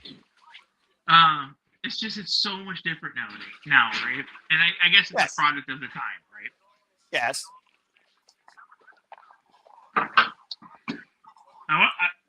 So I find it hilarious that, and I mean, Shoddy, Lee Johnson is great. I mean, he's doing his shtick. Oh my gosh, that was a hard Irish whip. Continue. But I find it hilarious. I find it like crazy where he's positioned on the card and where Julia is positioned on the card. And it's accurate here. Good combination here. Logan, Bhupinder, Gujjar, and the trio of Will and Blake Christian. Tiger Fink Kitchens, grazing evil Uno. Hesitation dropped by Larry Johnson, and a moves off the second by Blake Christian. And the Swirl in control. Yeah, I mean, I hope. Are you okay? I hope the Dark Order can become a thing sooner and kind of the natural progression of the Dark Order should be -1 being the leader. And if the Dark Order is not in a prominent position on television, it'll never work. And it's kind of upsetting because Evil Uno and Stu Grayson are amazing. I know Stu's not there anymore, but like, God, now Lethal up front face slot to Bhupinder Gujjar. The thing about Jay Lethal, though, as much as people might want to, write him off, again, he truly defined Ring of Honor. He was literally their lifeline for a period of years. Going for the suplex reversal, knife edge chop by Bhupinder Gujjar. Now the Irish whip. Lethal, though, able to scout it. Now goes underneath. Pump it and release. Into the DDT. Ooh. Yeah, I mean, Jay says he's a vet, right? Like, he knows the fundamentals like the back of his hand. Just call it what it is. He's just a vet. Like, he's one of those reliable, no pun intended, reliable guys on the roster that you can get a good match out of, right? And he's also a guy that could definitely teach Blake Christian Lee Johnson a thing or two about how to get ahead in this business, whether by hook or by crook. So again, I do think this only benefits Lee and Blake more than anything. That double split leg, make a wish snapmare there did not benefit Bhupinder Gujjar. Yeah, I mean, they're learning. They have to be learning a lot from Jay. Without that. It just makes Lee and Christian better. And the Swirl was able to look at the stretch. Gujjar out again. Kept it with a double super kick after even when the Psycho Mike does the cheap shot. Covered by Blake Christian gets a 2 count. But they couldn't call him anything other than the Swirl. Well, why don't you go ahead and try and find a better name for this duo? Because at the end of the day, Chocolate and Vanilla, that's a Swirl in my opinion. And we've also seen both men's dynamic style work seamlessly. Now jumping forward for the tap. Him to Gujjar denied though. Blake Christian back elbow straight. Now Gujjar finding out enemy's territory. Blake's it up and over. Lands on the floor. Lethal catching the legs. Gujjar floats between the ropes. Catch it with the elbow. And Gujjar again fighting for a new reprieve up to the top rope. Big cross body. I know you can call him instead of Swirl. Generation Us. Generation Us. I mean, if they want to make this generation theirs, then a win tonight would definitely help, match. Tammy to lead. Tammy to Uno. Talk about tag team specials. Evil Uno, Stu Grayson, Smash Brothers, former tag team champions, of course, here in Canada. And Evil Uno on the run. Good grief. And that's what I mean. Like, Evil Uno and Stu Grayson are so good. They were part, like,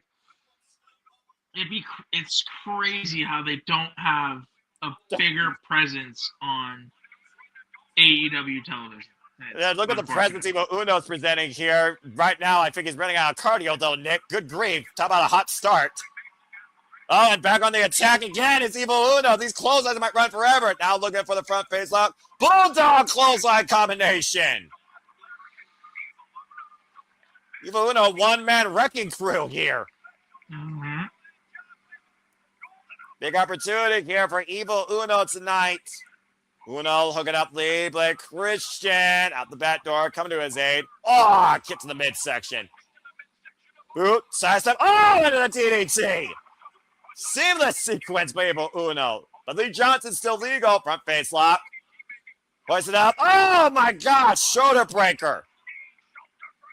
Cover hook the far leg. Lethal with the save. Wow. And tap made to Jay Lethal. And again, we're still looking for the buyer of the body slam getting involved here and body slamming some people. Back elbow strike. And Evil looking for the tag to cycle Mike. Suplex, standing switch exchange here by Lethal and Uno. Back elbow strike. If Windsor wasn't far from me, I would have went to the show.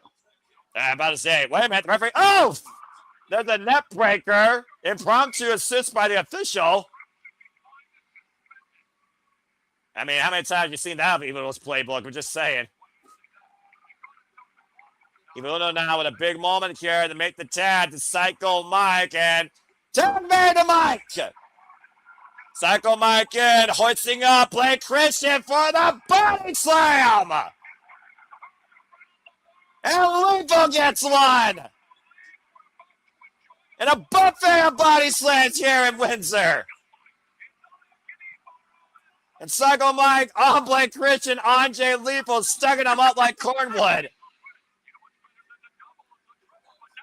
And now hoisting up Blake Christian again. And another body slam, this time on his own Swirl partner. They got 6 body slams in the road, if I counted correctly. Psycho Mike right now, put in this match in favor of his team. Look at the wide eyes. The eyes tell the story, Nick. It's a wide-eye stare. Wait a minute. What's Psycho Mike thinking here? Wait a minute. Oh! Okay. That body slammed to the floor of the outside on his entire team.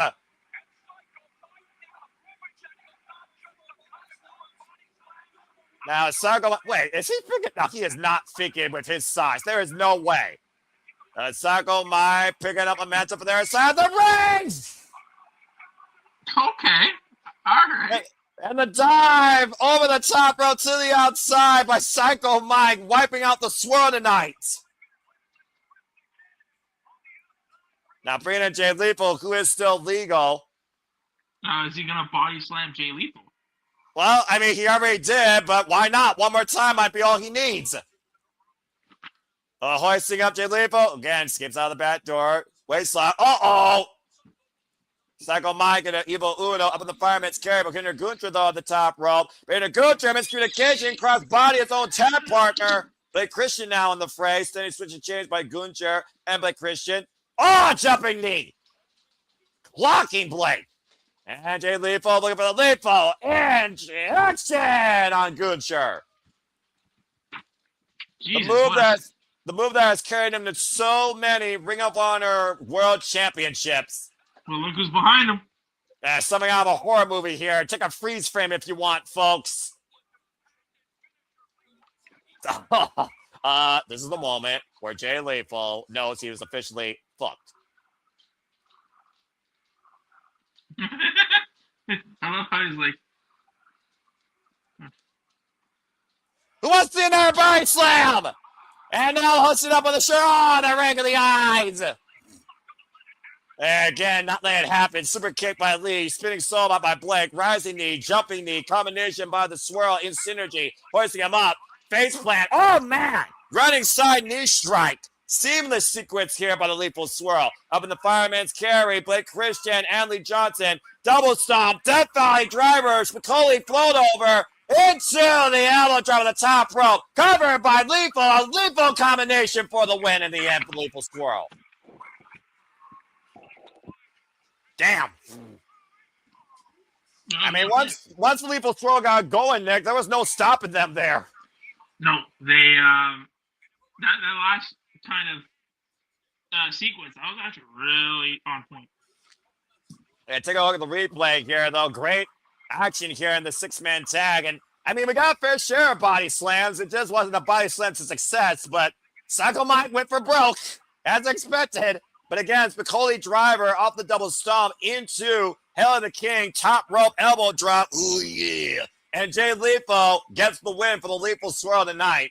You might be looking at future Ring of our six-man tag team champions with a sequence like that. I know it'd be tough to take him off STP. Again, ROH's best showing out here tonight at Global Wars Canada.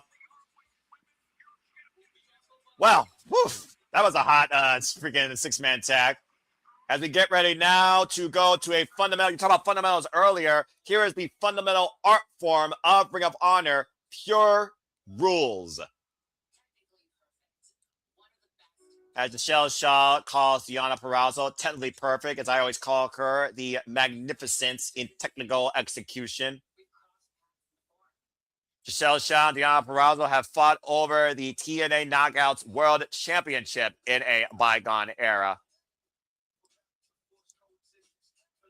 They have shared the ring on 13 other occasions in some capacity. Their last singles match was at BCW's 30th anniversary back in 2023. Their first ever matchup was over the AAA Reina de Reinas Championship and Ring of Honor Women's World Championship in a triple threat in 2022.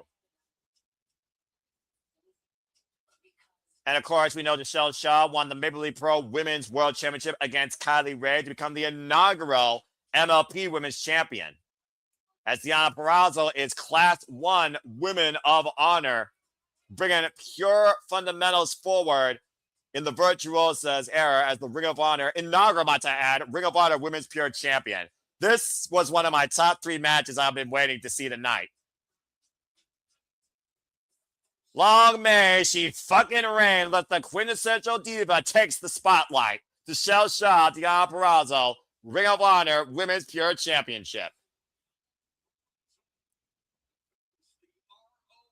This is going to be a pure classic. This will be a really interesting matchup. And again, Nick, the MLP Women's Canadian Championship is not on the line, and Giselle Shaw has never faced Purrazzo under pure rules. For those that don't know what the rules are, allow me to educate you. Each wrestler has 3 rope breaks to stop submission holds and pinfalls. After a wrestler exhausts her rope breaks, submission and pin attempts on or under the ropes by the opponent are considered legal. There are no closed fist punches to the face at all permitted. The first one gives you a warning. The second one leads to disqualification. Open-handed slaps and chops to the face are permitted. Punches to the rest of the body are allowed, of course, excluding low blows. The title can change hands via pinfall, submission, disqualification, or countout. And if this goes to the time limit, it will be declared by decision by a panel of judges. Our judges tonight will be D'Lo Brown, Jimmy Jacobs, you all remember that name from a bygone era, and of course, Jonathan Cruz. As there you see them right there. Deonna Purrazzo, who has now been the Ring of Honor Women's Pure Champion now for 120 days. This will be her 3rd defense tonight after beating Trish Adora and Billy Starks, as she has been the inaugural Women of Honor Pure Champion since winning this title at Final Battle. Yes. Here we go, Nick. Both ladies, are the epitome of professionals.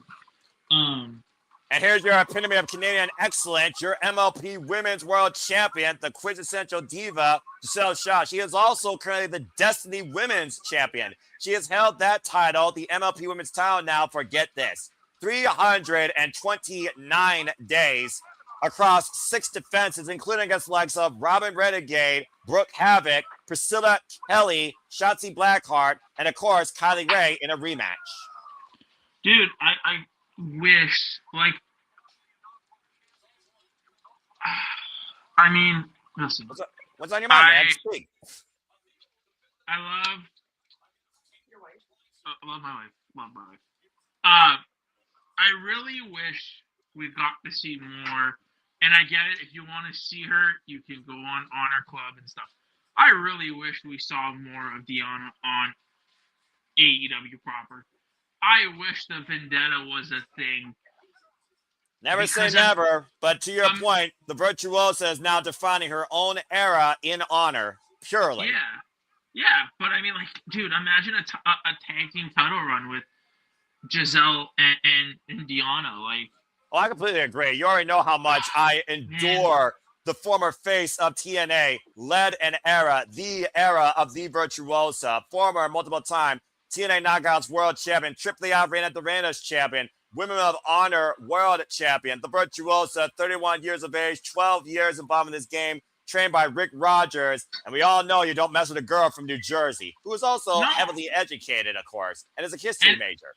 And again, it's so weird why we don't see, and that's one thing with Tony I don't understand. Why can, we see Blake Christian, we see Bandito, why can't we see Deonna more on AEW television? Why can't we see more of Athena on AEW television? What is going on back there? What is his mindset that we can see some, but we can't see the other? Well, we'll never know. And at the end of the day, there's never enough spots in this business for everybody, but at least there's always a spot to try and showcase. And at the end of the day, as long as they're booked, being paid, and we're seeing them for their incredible wrestling acumen on some stage, that's all that matters to me. As we also saw Deonna Purrazzo recently in House of Glory against Anthony Hartwell. There you see, by the way, the score time cut at the bottom, both their rope breaks, and this match has a 60-minute time limit. Again, this is the first time ever, though, that Giselle Shaw is clashing with Deonna Purrazzo under pure rules. Yeah, it's cool to see Giselle. I really like her work, even when she was at TNA. Again, at one point, I thought Giselle Shaw was a first ballot candidate to get the TNA Knockouts World Championship. It would be a far better candidate than the current. Nope, not going there. I am going to be pure as much as this match is. I'm fine. No, I'm fine. I'm in a good mood. I'm covering a company I care about. I'm covering wrestlers I care about. I'm covering wrestling that defines me as a fan. I'm perfectly fine, bruv.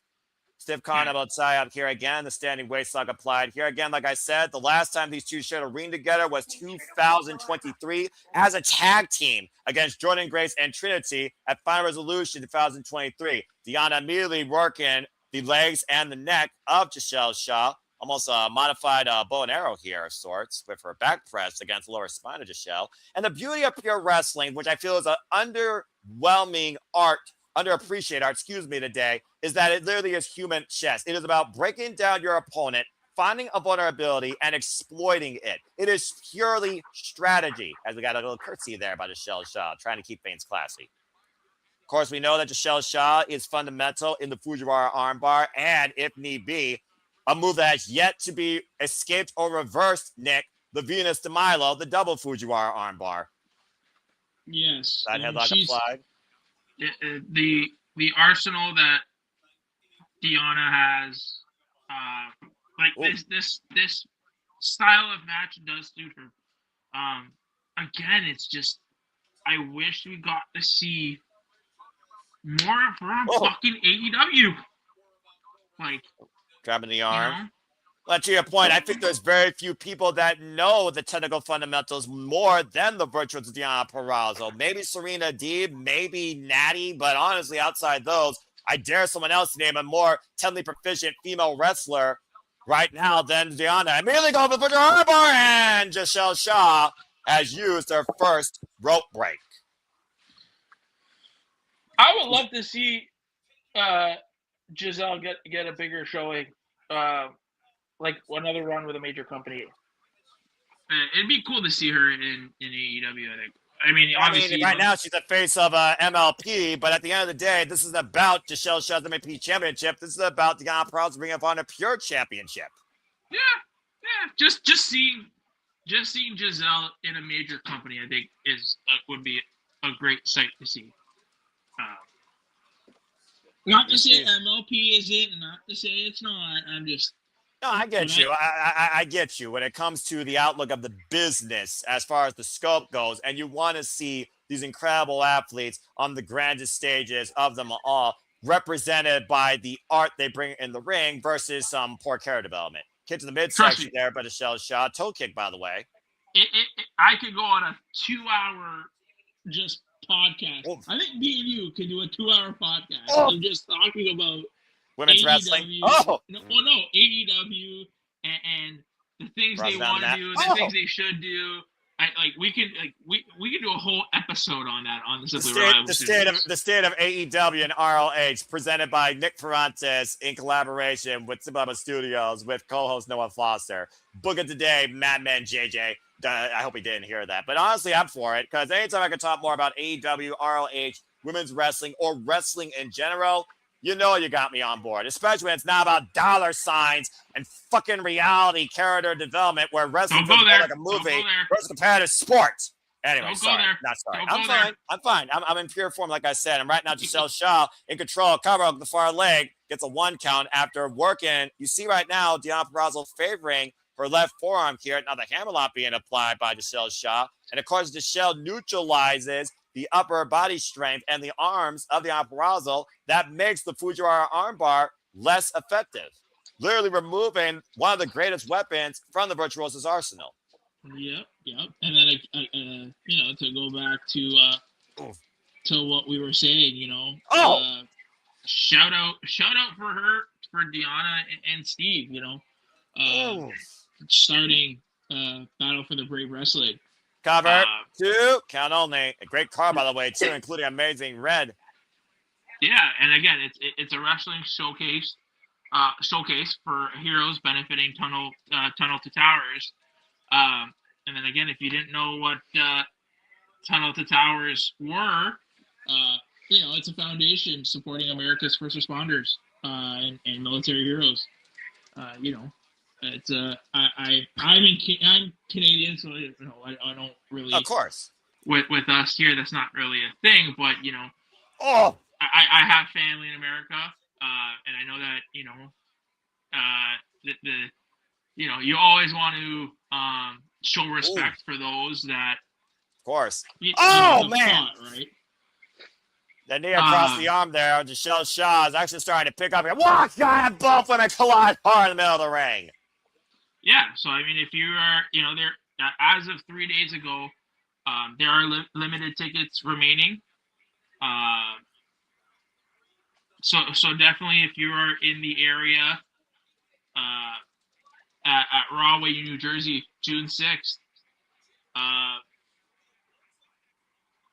definitely if you're in that area, the card that they have is just stacked right now. So definitely, give them a follow, give them a look out. And then again, if you're in the area and you haven't bought your tickets, go out and support a great cause like that. Puts the midsection, rises the knee strike. You see Deonna clutching her left arm, inside Russian leg sweep, float over, beautiful sequence, and the Fujiwara armbar again. And shot in the middle of the ring, there's no escape with reversal, shoulders down, and a 2 count. But if you notice, Deonna, she had to let go because of her arm. Exactly, as she's clutching that left arm to the inside of her body. Cover now, lateral press of that clothesline gets a 2 count. And to your point, that last Fujiwara, it was almost a hammerlock variation, which helped alleviate some of the hyperextended pressure that allowed Micheal Shaw to roll Deonna for a near fall cover.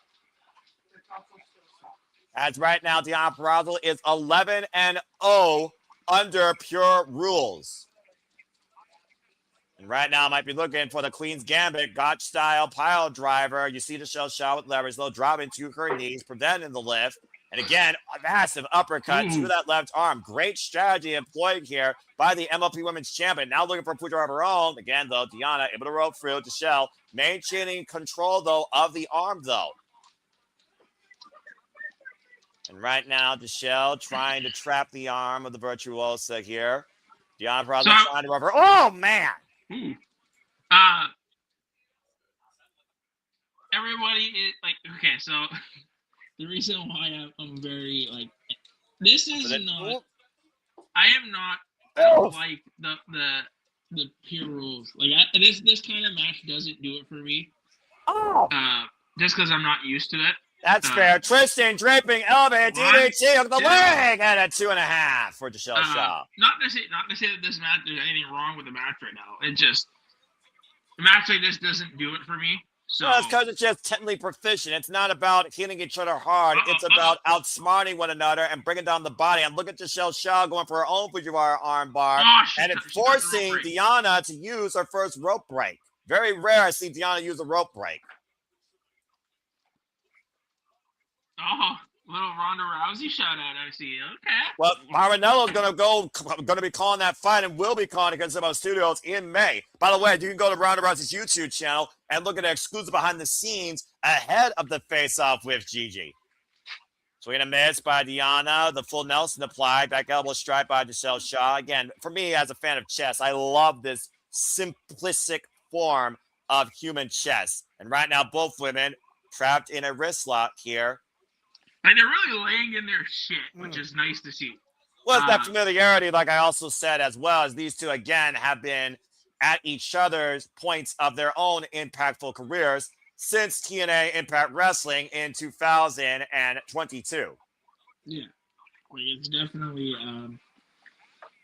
And last time these two went one-on-one, Micheal Shaw, she was the winner. In fact, they've only had 3 other one-on-one encounters. The record stands 2-1 in favor of the quintessential diva. But like I said, this is Deonna's art form. Full Nelson applied, though, and and a backbreaker. Shock it out! Shock it out! Shoots the half, cover, but the third leg. Kick out at 2 by Deonna Purrazzo. Wow! Incredible transition by Micheal Shaw, nearly winning with her finisher, the shock and awe, the backbreaker, face breaker follow-up. A near pinfall here, Nick. Some signs of frustration here being seen by Micheal. Now goes for the cover again. It's a 2 count. Matchbook cover, high stack. It's a 2 count again. Deonna, though, immediately trapping the arm, though, going back to Fujiwara. So... is the match over? The match is over by pinfall, right? But pinfall, submission, count out, disqualification, or the clock runs out, and then it's by judge's decision. And Deonna, though, might be looking to trap both arms here as Micheal, or to use the second rope break. So they have to eliminate the rope breaks before they can make a pin. No, Okay. No, but again, the beauty of this type of match, if you do eliminate the 3 rope breaks, pin and submissions inside the ropes are considered legal. There's no escape unless the opponent finds a way out on their own merit. Gotcha. Yeah, like wait a minute. Jackknife cover too. Oh, Purrazzo kicks out, gets to the midsection there, and Deonna again. Pile driver. Wow. Just driving Micheal down to the cover, back press, hook the near leg, and Micheal has used her final rope break. So now that's it. Even if she's in a submission hold, even if she tries to go for a rope break, it doesn't matter.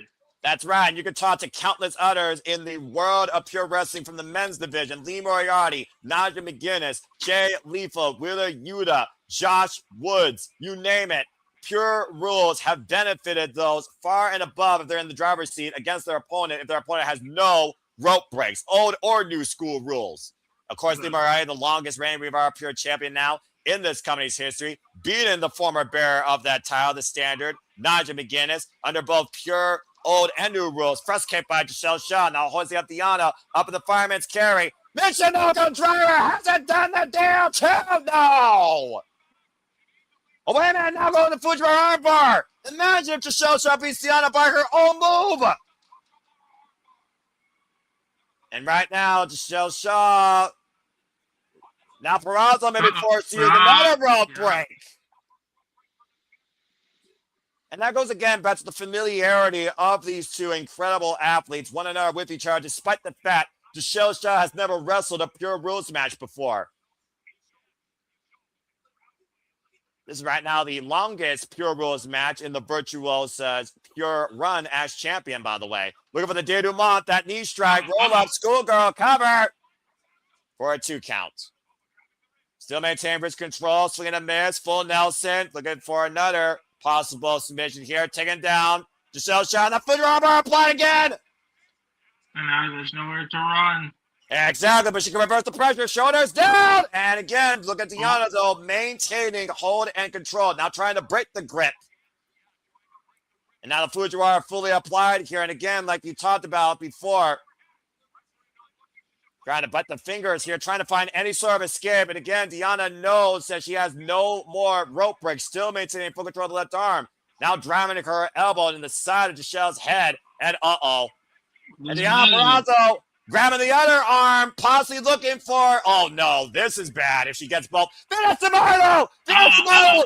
Confirms tracks! No, she's saying no, And that's it! That is it! Deonna Purrazzo wins again!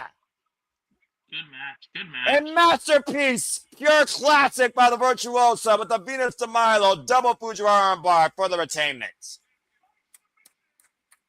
Near the 15-minute mark. That was crazy. To this day, Nick, no one has been able to escape the Venus de Milo without a rope break. And it goes back to the adaptability of the Virtuosa, Deonna Purrazzo. Take a look back at some of the action here. Again, it may not be in your taste, but it definitely did get physical, and you can see how driven both these competitors were to win. Again, shock and all right there. I thought Sheldon nearly had her. But a series of Gator rolls encounters by Deonna Purrazzo, maintaining control over the left arm and knowing there were no rope breaks left, trapping Quintessential Diva's arms, both in the process. The Venus de Milo, no escape with that hyperextension on both shoulders. And she had to verbally submit. Well done to the Virtuosa, still the inaugural Ring of 400 Women's Pure Champion. Long may she fucking reign. Good grief. I'm still waiting for Serena Deeb to step up all the way to the plate. Where the hell is the professor? If I can't get Natty, give me Deeb, damn it. That was so good. And this is why I said, like, yo, give me more. Like, you can't tell me that she's not allowed to be on AEW. Mixing it up in that,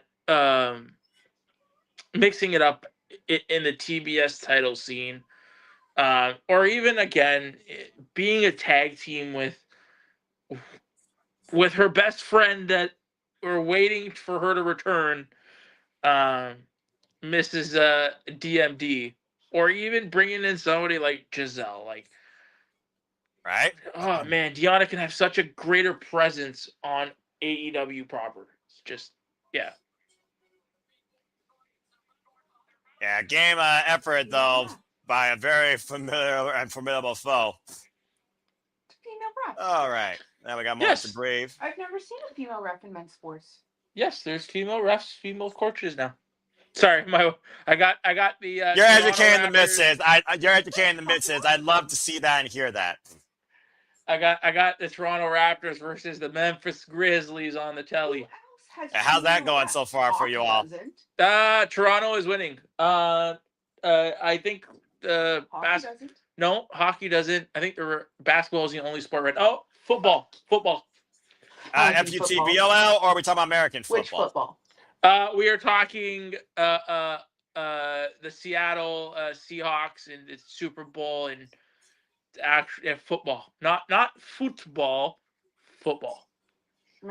American football. Yeah. Fair enough. And again, if you want to hear more about American football, you can check it out on Statboy Sports Bar. Statboy approved when they cover, of course, all those forms of sports: football, NASCAR. Maybe they'll do the other football at some point soon.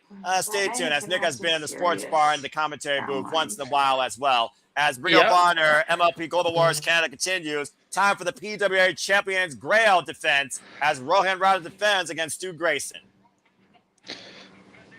Yes, so I completely forgot because I am a jerk.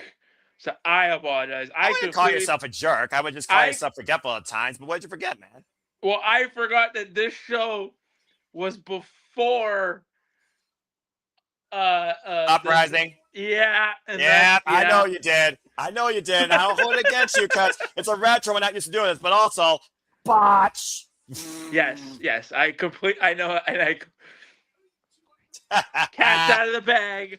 Stu Grayson is the interim Canadian heavyweight champion. And again, if you want to hear Nick spoil more Uprising, or you actually want to see us cover Uprising, let us know in the chat, because I'm having fun covering Canadian wrestling here tonight with Nick. This has been very entertaining and very fun show. Listen, if the missus allows me to be on, I will cover anything. I love. I do not tell you. No, you don't. You don't. No. I'm saying there's conflict here. No. Excuse you. As here comes the ravenous Rohan Raja, the current bearer of the PWA Champions Grail. Yeah, man. If there's any network or any like y'all's manager, IWTV or anybody in the sphere that want to sponsor the Simply Reliable Studios, sponsor us. I can be y'all's manager. Rohan Raja with Aurora Tibbetts. We saw her earlier in the dark matches in action. A big girl. Oh, just such a big girl with the big jumps.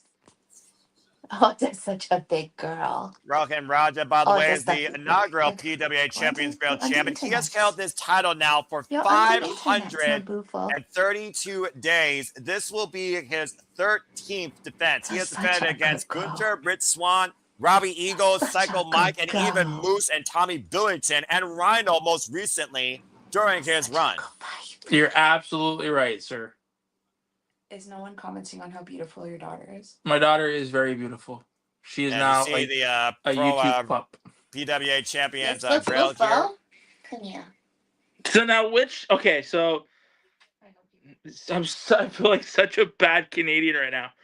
What title does which promotion does this title belong to? The PWA Champions Grail, it belongs to Maple Leaf Pro, Oceania Pro, and Kota Pro Wrestling. It is a tri-company interpromotional championship, and Rohan Raja has been the inaugural champion of this title since October 2024. By the way, oh man! What the fuck? Okay, right into the new cover too! Damn, it was nearly over right there! Out of the box! Damn, Stu. Well, how far have Stu Grayson been to try and win a championship with the Lope Suicida? Good grief, calls himself the best wrestler in Canada, and now going to prove a point. I guess he's more ravenous than the champion here. Damn. What an aggressive start. That was faster than Drew McIntyre against Seth freaking Rollins at WrestleMania 40. Nearly won it right there. Getting it 2 and 9 tenths before I could even get a breath. Jesus. As I was saying, Jesus, indeed. And right now, Stu Grayson staying on the tag. You talk about again how great the Dark Order were as a tag team, a trio, the duo. Of course, we talk about the Smash Brothers. This is Evil Uno's friend and tag team partner. Logging the boot right now, and Rohan Raja, as I talked about earlier.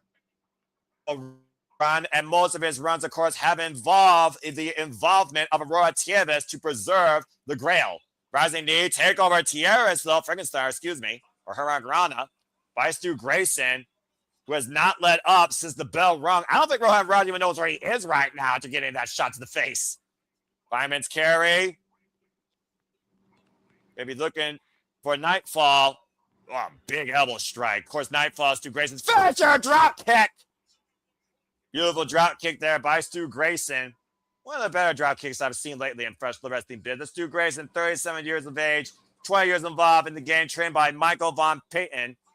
Bit of a high flyer, hybrid style by this guy. Bit reckless at times, if I say so myself. Slingshot. Oh! Ooh. On the outside, braced against the apron. And again, you cannot let Aurora Tieves distract you. Aurora Tieves shocked so far by what she's seen as she picks the ankle. Stu Grayson behind the referee, trying to give Rohan Raja an advantage. Gets caught with a rising knee straight between the ropes, though. Slingshot up and over. Blocks the shot. Is not allowing Rohan to get any offense. And Rohan Raja, 34 years of age, folks. 10 years involved in the game. Trained out of Storm Wrestling Academy by Lance Storm. Big chop. Big chop. Another big, proud Canadian name, of course. Irish whip. Up and over. Raja hoisted up and a backdrop driver. Big back suplex there by Stu Grayson.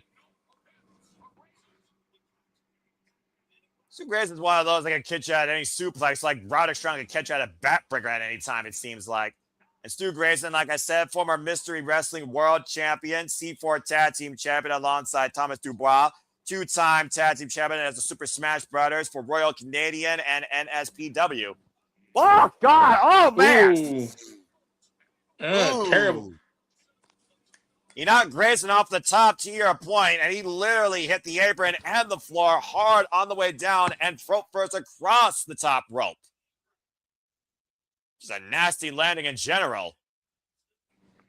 Aurora Tieves watching on in approval. Of course, the PWA Champions Grail cannot change hands via count-out, but a count-out will allow Rohan Raja to retain. Raja now back in the driver's seat. I never heard of this title before this, so I'm actually very curious to learn more about the lunacy of this championship. And the fact that Rohan Raja has had it this long, has defended in and out of 3+ different promotions, that's impressive regardless whether he's been heel or face. And clearly, this guy works dirty. Vicious backstabber. Now goes in the cover, hook the far leg. It's a 2 count. 2 count. Yeah, like I said, this championship, I've never seen it, never heard of it, so it's interesting to see. He's defended out of Dungeon Wrestling, BCW, Maple Leaf Pro, and Top Tier Wrestling during his run. First won this title from Jake Something at Maple Leaf Pro Wrestling, Forge and Excellence. Jake Doyle, get well soon. I'm not a fan of the last name change. I'm going to be honest with you. What, you don't like Jake Doyle? He just doesn't sound as fun as saying something, you know?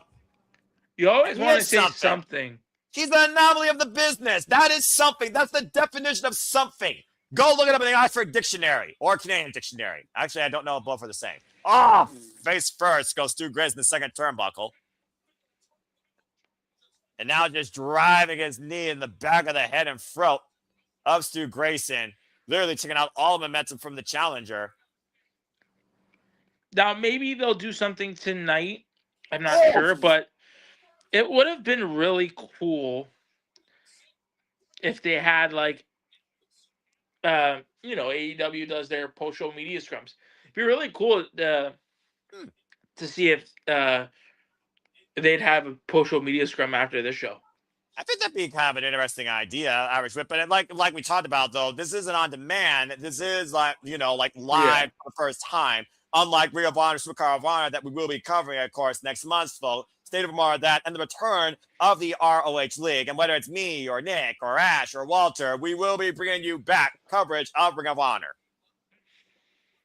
And of course, we are at St. Clair College here, Maple Leaf Pro Wrestling, one of the many homes of Maple Leaf Pro Wrestling, in conjunction with Ring of Honor for this Global Wars special. We've had Global Wars now through MPX, Australia, Mexico, and of course, the United Kingdom. Watch God exploding out of the corner with that running clothesline. Good grief. How about just thinking on the fly and just throwing yourself into your opponent? Try to turn the tides of this.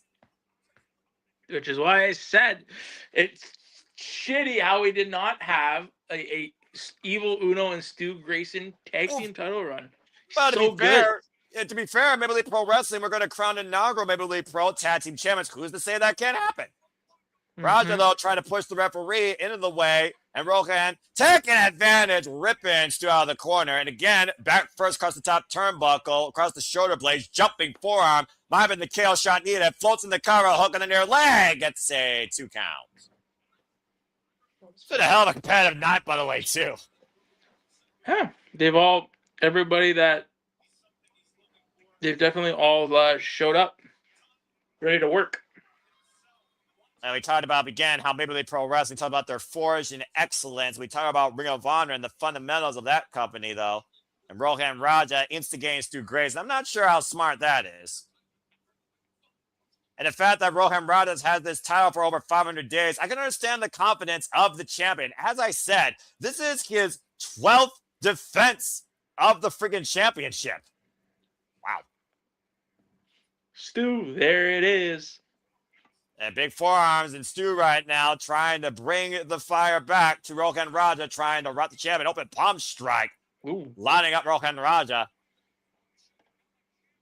Looking to become a champion in Canada, home turf, a singles champion, might I add. Whoa, nice escape. Overhead Pele. Wow. Wipes out Rohan Raja, but unable to capitalize. And again, look at Aurora Tavis on the outside, almost losing split ends, it seems, Nick. She's going crazy. I wonder if why might be a sense of desperation. Yeah, that too.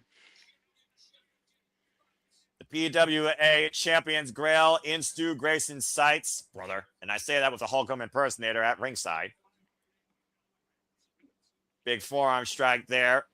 Oh, big shot by Stu Grayson, calling himself the best wrestler out of Canada. Everyone who had God. You can't eat me on Fridays because it's a sin. That's rude. And right now, Stu Grayson and Rohan Raja meeting in the middle of the ring. Both men colliding here. Neither man letting up an inch here. And again, both men collide. Look at the fire. Both men's eyes as Stu gets the better of the exchange. And Stu Grayson right now building a comeback. You know what's unfortunate we haven't seen yet? Oh, God. What? We haven't seen anybody do a blue thunder bomb. I mean, again, the night's still young. We got a lot more action left. And again, Canadian staple. Oh, jeez.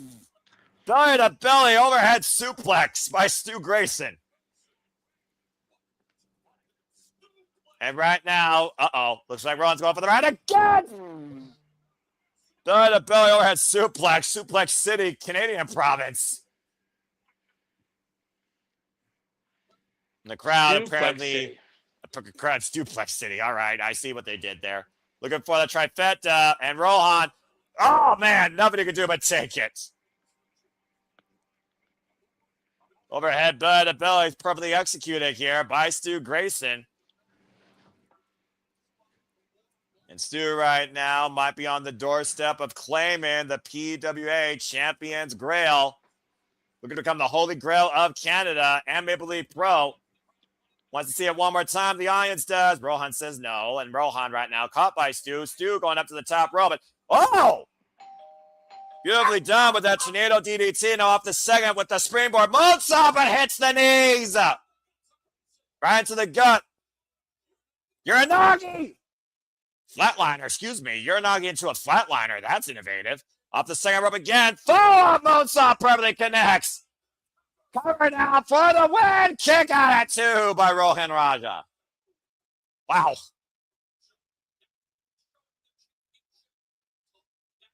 The championship fortitude on full display here by the defending champion as much by the challenger. Driven physical bout here. Probably the most physical bout here tonight so far at Global Wars. And right now, Stu Grayson still might be looking for the nightfall. Roy Tevez literally screaming as a warning to Rohan as Rohan holds on to the second rope, holding on to the rope for dear life. And, oh, man, Stu Grayson trying to break the grip. Grayson hoisting up Rohan up the shoulders. Rohan able to escape. Woo! Almost miscreated by the referee. Now follow up again. And, oh, man! Cover, swing, and slam! A Bossman head slam for a 2 count. Going for the submission now. Possibly looking for maybe a Rings of Saturn. And again, Stu able to reverse, hooking the near leg, and nearly claimed the Grail there. Pop up. Power bomb! Shout to Kevin Steen! Cover 2! No! Nearly became champion there. Shout out to another Canadian great. Lost the pop-up power, lost to Tom Latimer, of course, with the pop-up power bomb when he last held a championship. But he can't live in the past.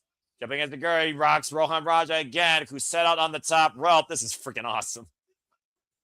This right, Grayson in control, going up to the high-risk district. Might be looking to send Rohan. I sense disaster! Superplex! And immediately jumped up to his feet. What the hell?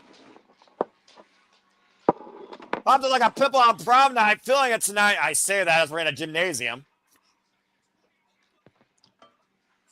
And the crowd in St. Clair might be feeling we're on the doorstep to history. We have the MPX Championship change hands at Global Wars MPX. We could see a title change hands tonight at Global Wars Canada. Wait a minute. Aurora took the ankle. Rohan catch him. Inside crowd gives to me a fucking break. Oh, come on. Oh, cheap finish. Cheap fucking finish. Damn Jezebel. Even Jezebel exists in Canada. Aurora Tivis saying Rohan Raja's hide. I gotta give the devil his due. By the skin of his teeth. Freaking Vixen. And you see Rohan Raja, look at the expressions. Look at the expression, Nick. He knew he almost was literally on the doorstep of losing that Champion's Grail. Split second involvement by that freaking Vixen, Aurora Tivis, picking the ankle and tripping up Stu, looking for obviously another running knee strike off that incredible superplex. Instead, he stumbles into Rohan Raja, who captures him in a small package to retain.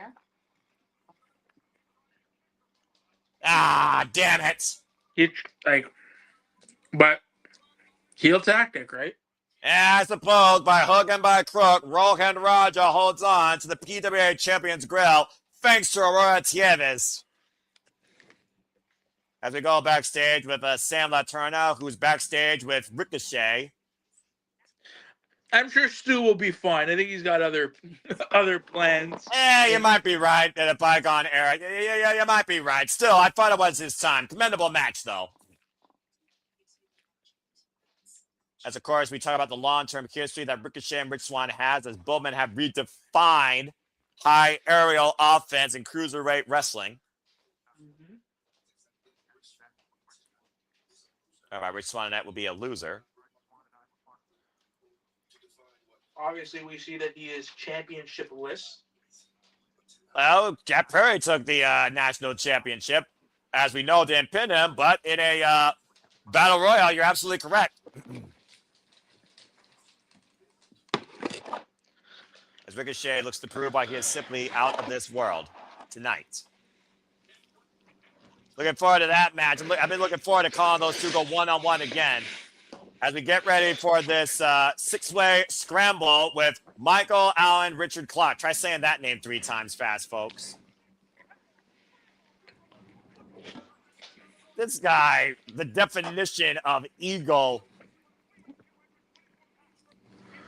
representing MLP and apparently a push-ups champion. I guess that's a accreditation you can have and gloat about, I suppose. Good grief. Does he always have to have all 4 names introduce him? Like, seriously. I don't know.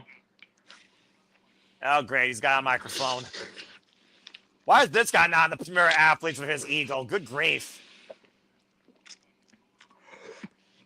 Not even that. He looks like he'd be in the frat house. You know what's ironic? He probably is more effective than the entire frat house combined.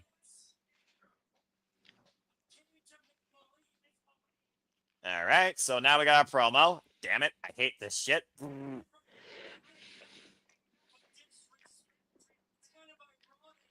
You sound like Richard Simmons. I agree, audience. Yep.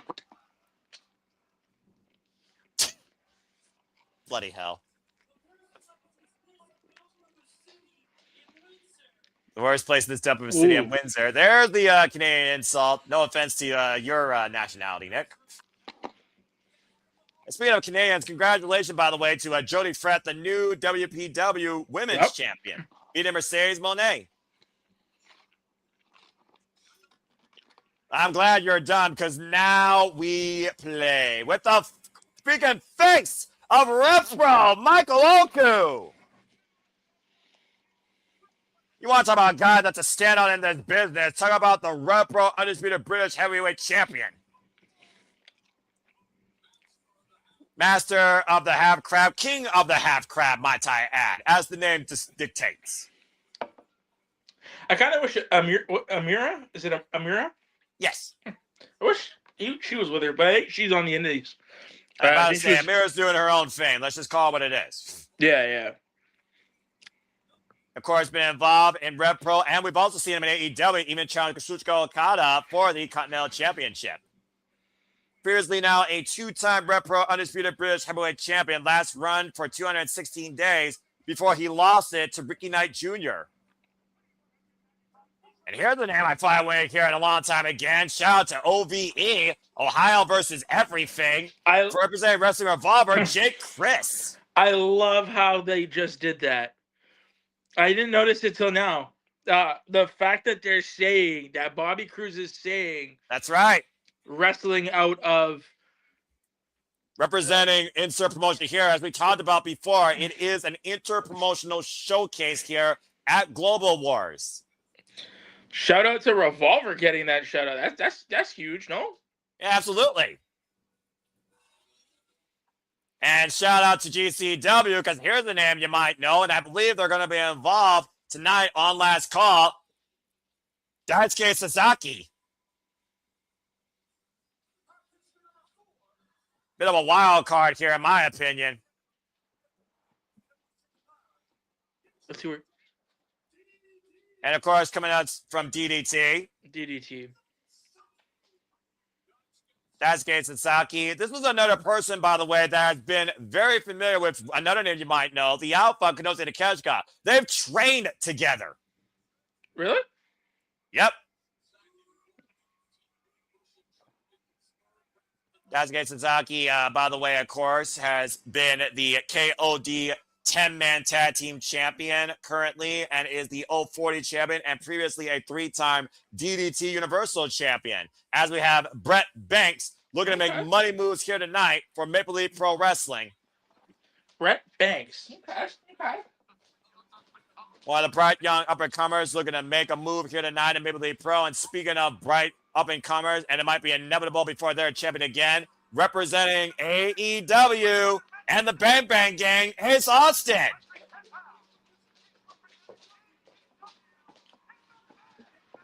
Guns up! Ace Austin, who we previously saw take on Tommaso Ciampa recently at Collision. Former multiple-time X Division champion and TNA Tag Team champion and Wrestling Revolver champion and Tag Team champion. So I didn't know if we were allowed to talk about it because it just happened yesterday. Yes. But because you kind of opened the floodgates, I will ask. Best thing that you saw last night. On Collision? Yeah, like I Oh. popped for Sheeta's I mean, return. I pop for Sheeta. The Hurt Business are back, and business is back in order. And Tommaso Ciampa, Rock Hard Juice Robinson, they wilded out. That was a hell of a singles match. And overall, I think Anthony Bowens had a great showcase. It's not one of those things I look at a segment. I look at the dynamic of the show itself. But if I were to pick one thing, it was definitely having Sheeta back on my screen, taking on Willow Nightingale, and also showing a bit of an attitude, figuring that she was going to have a great comeback with championship glory, taking advantage of opportunity and coming up short. And we do wonder if she's on the verge of changing character. A cover here, roll up, of course, we get the six-way scramble underway. Again, there's a lot of incredible things going on right now in AEW, and I love the direction of everything it feels like, especially with the depth of the AEW Men's World Championship. And again, folks, we're becoming Dynasty the coming up weekend. Not this weekend, that's next weekend. Stay tuned here at Summer Studios. City Predicting will be Thursday at 11:30 p.m. Eastern Standard Time next week. That is AEW Dynasty, available exclusively on HBO Max and other international pay-per-view providers. Single Leg Crab and Michael Oku. I'm Brett Banks, and here comes Daisuke Sasaki. For those that don't know, Daisuke Sasaki replaced Barbaro Cavernario, who was unable to compete. That's why the graphic is out of date. Drop down, and Michael Oku caught in the cravat. Side headlock applied. Throws Daisuke Sasaki off. Sasaki, oh man! Big spear on Oku. Okay. Daisuke Sasaki, you're not that familiar with this gentleman at all, are you, Nick? No, sir. Great offense, though, by Jake Crist out of the corner because the cover Lyro press, and here comes the push-up champion. I'm not going to say all four of his names. You can forget that shit. Oh, jumping elbow strike, though. Jumping back elbow. Not bad by Mr. Clark. Ace Austin, though, rolls in. Drop toe hold. Caught with a kick to the back of the head. Now looking for maybe the Maki Straw Cradle. Roll up. Cover. Gets a 2 count. Drop kick. Shotgun dropkick, excuse me. Once held as inevitably could have been the youngest TNA World Champion of all time, has been compared to the likes of phenomenal AJ Styles. Dude, I'd love for Ace to go. Whoop. I think we've gotten enough time. Oh. I would love to see Ace go on his own and really challenge for the TNT title. And about to say, well, Kyle Fletcher, of course, Kyle Fletcher is out on injury right now. We wish him the best and hope he gets well soon. As if you saw that match a week ago on Collision, he was hobbling during the duration of it. Yeah. Oh, man. Wrecking ball drop kick by Mr. Clark, who skins the cat and goes up and over with a plunger, wiping out Ace Austin on the floor. Fires flying everywhere. Of course, the only way this match ends via pinfall submission inside the ring. Caught with a blind drop kick from behind. Baseball drop kick by Daisuke Sasaki, who looks to fly with the tope suicida. Good grief. Mamma mia. Oh, man, it feels good to freaking hear that. Uh-oh.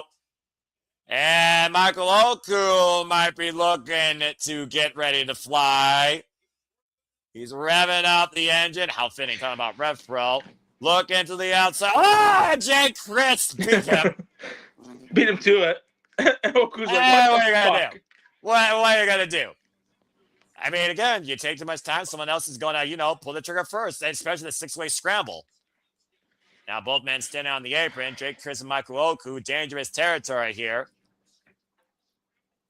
Again, everyone's legal at once. The only way this ends will be a pinfall submission inside the ring. And oh, no. Looking for the power driver on the apron. Able to hold on the second rope to prevent certain disaster. Now trying to hoist up Jake Crist on the shoulders.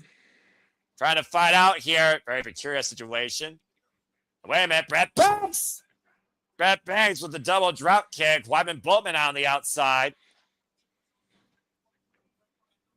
Now Brett Banks might be looking to pick up speed here. Whoa, Ace Austin now back to being inside the ring. I like this matchup.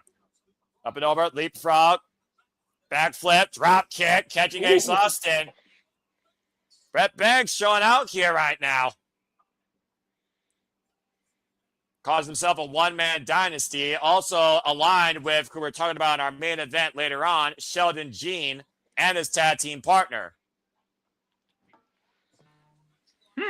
Brett Banks, by the way, is a bit of a freelancer, folks. Still very young to the Toronto area, but actually has quite a veteran here. 20 years involved in this game. Trained out of Team 3D Academy by Bubba Ray and Devon Dudley.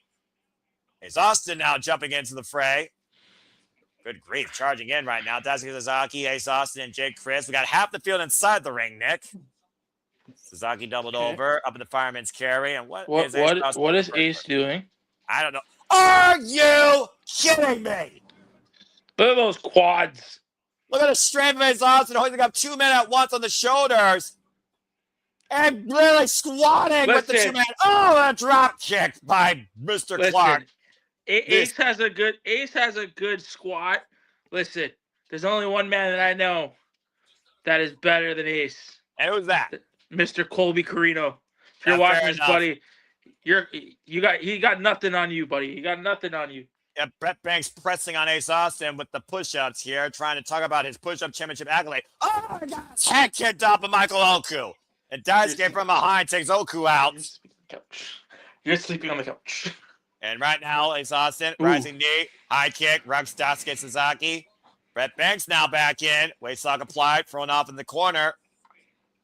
The six-pack scramble, fast and furious. Oh, man. Ooh. Just dropped Ace Austin. Oh! The cycle knee there by Brett Banks. Now, Jake Crist. Or excuse me, Mr. Clark. High kick there by Jake Crist. Again, when you got 4 names, you're not going to be named correct. I don't care who you are. Wow, God, what a power slam. Clark cover. And Daisuke breaking it up. Now the double underhook. Pedigree.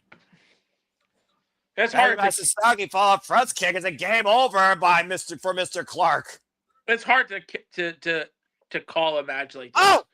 Exactly. Not missing crossface applied. As Sasaki looking for the submission, Ace. What the hell is Ace doing here? Kevin Wolfman in a Moonalock. What the hell? Who's gonna? What are they gonna do? Oh. Well, I guess you'll never know because Michael Oku stopped it with a double stomp. Innovation there amongst all three, and Michael Oku bringing up the fray. And now Oku looking to take advantage. Now we play. Looking to step over. Ace Austin kicks him off, though. The swing and miss. Ace Austin. Oh, man. Watch that, Oku. Big lariat. That's Sasaki now in the fray. And Ace Austin take control. Rising knee. Inside. Russian leg sweep. With a match like this, it's so refreshing to hear Mauro Ranallo's call. Energy. Yeah, like he's on it. You can see that he's on it.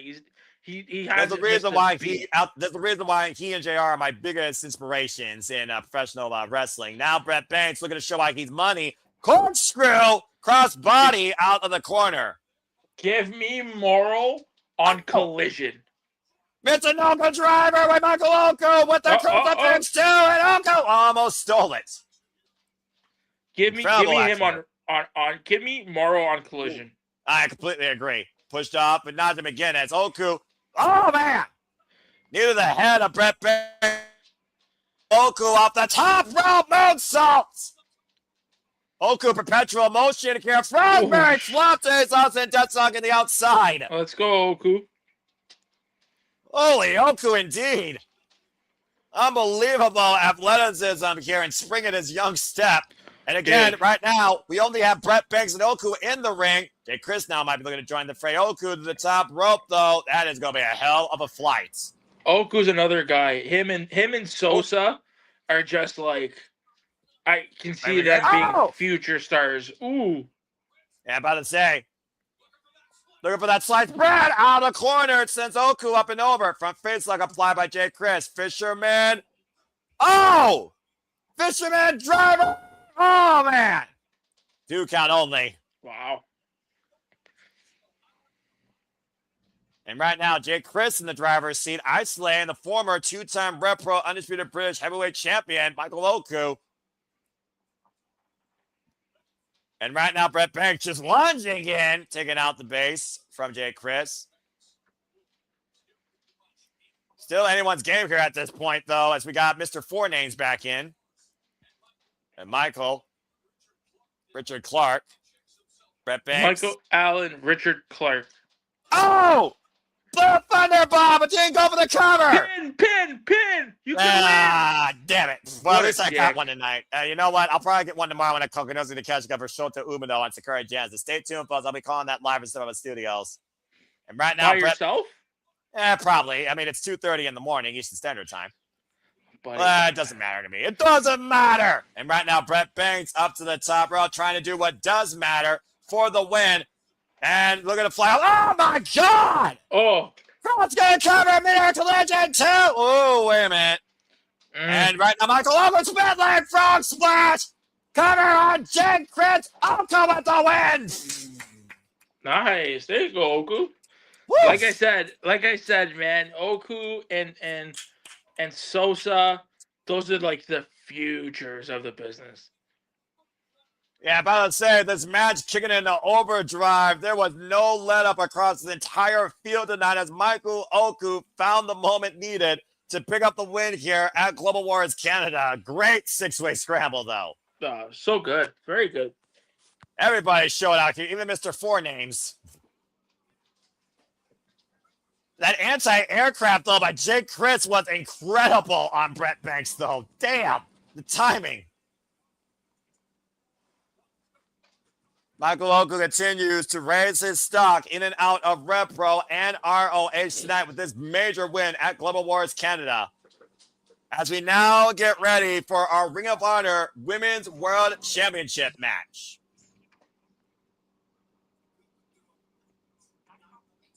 Ooh, this is a hell of a video package. Well, Nick, as they talk about the fallen goddess and the person that looks to rise to the occasion tonight, talk to me a little bit about Taylor Wilde. In your opinion, what are your expectations for her, and how much pressure is on her to beat seemingly the unbeatable here tonight? Sorry, you said Taylor Rising. Yeah, dude, I was saying, I threw you up with the name. Oh, because you said Taylor Wilde. Botch. I said Taylor Rising, dude. If I sounded like I said Wild, I said Rising. I thought I heard Wild. No, Taylor but Rising. shout out to another great Canadian, but continue. Yes. Anyways, Taylor Rising. She again, another woman that, especially, and we're gonna watch it now. Like I said, this was one of the matches that I watched back. I watched live. She fucking dude, she hits hard. Like she's in there to wrestle. She's in there to beat your ass. Like she's not out here to pussyfoot around. You know what I mean? Ooh, that's a bold statement. Yeah, like again, she's got the moves. She's got that presence. Another young star coming up that I think is going to be a big deal, and getting this spot with Athena, it really opens your eyes once you see this match. It's going to be a good match. The standard versus the self-proclaimed standout. As we saw earlier, Chris Chambers, who has been heavily involved in training young Taylor Rising, looking to become the new face of ROH. But truly, can you beat forever, as the fallen goddess has been champion now for over 1,100 days. Forever is not forever. All things have a deadline, but is Taylor Rising the one to rise to the occasion and upset Athena tonight? That's a high bar. And again, this will be their second ever singles encounter. Taylor Rising has grown and risen since the first encounter in 2023, but so has Athena, as the Ring of Honor Women's World Championship's on the line. So in our lists that we did on the shenanigans, I wanted to put Taylor in so bad. Like I think she was it was really her and so in my list I had my 9 names, and the last 2 names that came down to it was her and Shazza McKenzie. And I mean, I think like they were neck and neck. I would take either or. A young standout, like you talked about, of course, here in Canada, Aubrey Edwards, by the way, the official for this contest. Taylor Rising's only been involved in the business for 6 years. But again, how do you upset arguably the most effective female competitor in the entire wrestling business? And I do mean female professional wrestler, Athena, 37 years of age, 18 years of experience. And of course, as I said earlier, she has now been the Ring of Honor Women's World Champion now for 1,211 days. And this will be, get this, folks, here's a record for you. Between Proving Ground and this title, nearly her 70th showcase / defense of the Ring of Honor Women's World Championship. Yep. I mean, Athena, she's looking good. She looks like she's really For Taylor Rising to upset this standard of the business to truly cement herself as the standout would be absolutely unbelievable. Let's take it down to Bobby Cruz for the introductions. 60-minute time limit, and this is our semi-main, excuse me, this is our, of course, second to last championship match of the night. And Taylor Rising, we'll see if she rises to the occasion.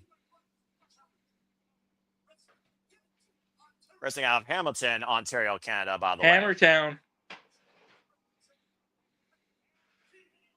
Remember seeing Taylor Rising previously involved in exhibitions, of course, in TNA. She's also been involved in the ring with the likes of Giselle Shaw and Josh Alexander, in and out of Super Kicked and NWA and BCW. Yeah, I mean, Athena is just, she's looking great. She's looking like $1 million. Maya World, Persephone, Harley Cameron, Alex Windsor, La Catalina, Mina Shirakawa, Hikaru Shida, Kiera Hogan, Diamante, Marina Shafir, Vert Vixen. Only a few of the many victims of the fallen goddess during her ever run as the Ring of Honor Women's World Champion since she beat Mercedes Martinez at Final Battle 2022. And let's not forget, like, this mean streak that she's on all started from people thinking that she shot on Jody Threat. Like, that's really where Athena's attitude came from. Like, it's crazy to see how far she's come. And talk about the wild child, the freaking wild child of the business, I would say has definitely been Athena, because that violent, aggressive edge has led to this virtually unstoppable run of dominance. To your point, the only blemishes on her record in the last calendar year alone was against Timeless Toni Storm at Forbidden Door for the AEW Women's World Championship. And as we saw recently at the New Beginning, she lost against Shuri for a chance, of course, at the NJPW Strong Women's Championship, and went to a 10-minute draw against one of her own students, Maya World, in the Proving Ground. But regardless, she has yet to be upset here in Ring of Honor. Ring of Honor is truly her house, her show, her domain. And until someone takes that title, that is not going to change. And I just don't know if Taylor Rising is able to rise to the occasion. Oh, God! As I say that, she gets knocked the fuck out with an elbow. Damn. You might be tough, you might be young, but I don't know how tough you are to take that and come back fighting the same way. Sheesh. And right now, weights like applied by Taylor Rising, looking to take advantage of Athena, who was gloating in the moment there. And if there's one Achilles heel to Athena, it might be that level of confidence she has in herself. Take over to Harris by Taylor Rising there, taking Athena up and over. Now falling up here in the corner, jumping in. And you got to be the aggressor here against Athena, especially in the early going. You can't take Athena lightly. Taylor Rising can make her international stock known with a win over Athena tonight and claiming the Ring of Honor Women's World Gold. And we've seen Ring of Honor championships taken to other promotions before in the past, whether it was Stardom or whether it was CMLL. Maya Iwatani once held the Women of Honor championship against Kelly Klein, the gatekeeper in the original class of Women of Honor. Champion able to get her hands up for the most part against that Tiger Feint kick. I don't know what the area code is, though, in Windsor. Now calling the crossbody. Uh-oh. And Athena, again, that's all it takes for her to put the match back in her favor. Sending Taylor Rising into the barricade. It's one thing to go fast and furious. It's another thing to outpower Athena. Yeah. Athena, ever since leaving WWE, leaving the Ember Moon moniker. She's a completely different person. Yeah, but it also seemed like we said, you talked about Taylor Rising and how far she has risen, pun intended, to the occasion. Again, like I talked about earlier, this is not their first ever one-on-one encounter, but the last time Taylor Rising shared a ring with Athena was during AEW Dark Days in 2023. And we've seen the evolution of both these incredible athletes. Yep. Athena again, though. Oh, man. Here's the midsection. Now the cover, hook on the far leg, and a 1 count. Great defiance here shown so far by Taylor Rising. What does it say about Taylor Rising kicking out at 1 here still at this point, based on the aggressive nature of Athena since the bell run? Do you think Athena is surprised at this point? Do you think that she is at all frazzled? Do you think that she's underestimating Taylor Rising's potential here? No, it's one I thing to face the opponent for the first time. It's another thing to face the opponent 2 years later. Yeah, I think she's right now. Athena is just toying with Rising. Oh God! Kind of having her way. Like a freaking lion playing with her meat. Yeah. Now hoisting her up for the suplex to the Rising, trying to fight back though. Still, oh wait a minute, roll through inside cradle cover, and gets a 2 count. Great balance. Oh man, and caught with a drop kick, and the nip up by Athena. It's explosive moments, though, by Athena that make her so dangerous. And right now, just fish hooking Taylor Rising's jawline. Again, though, Taylor Rising needs to find a way to break the grip of Athena, now trapped in the body scissors.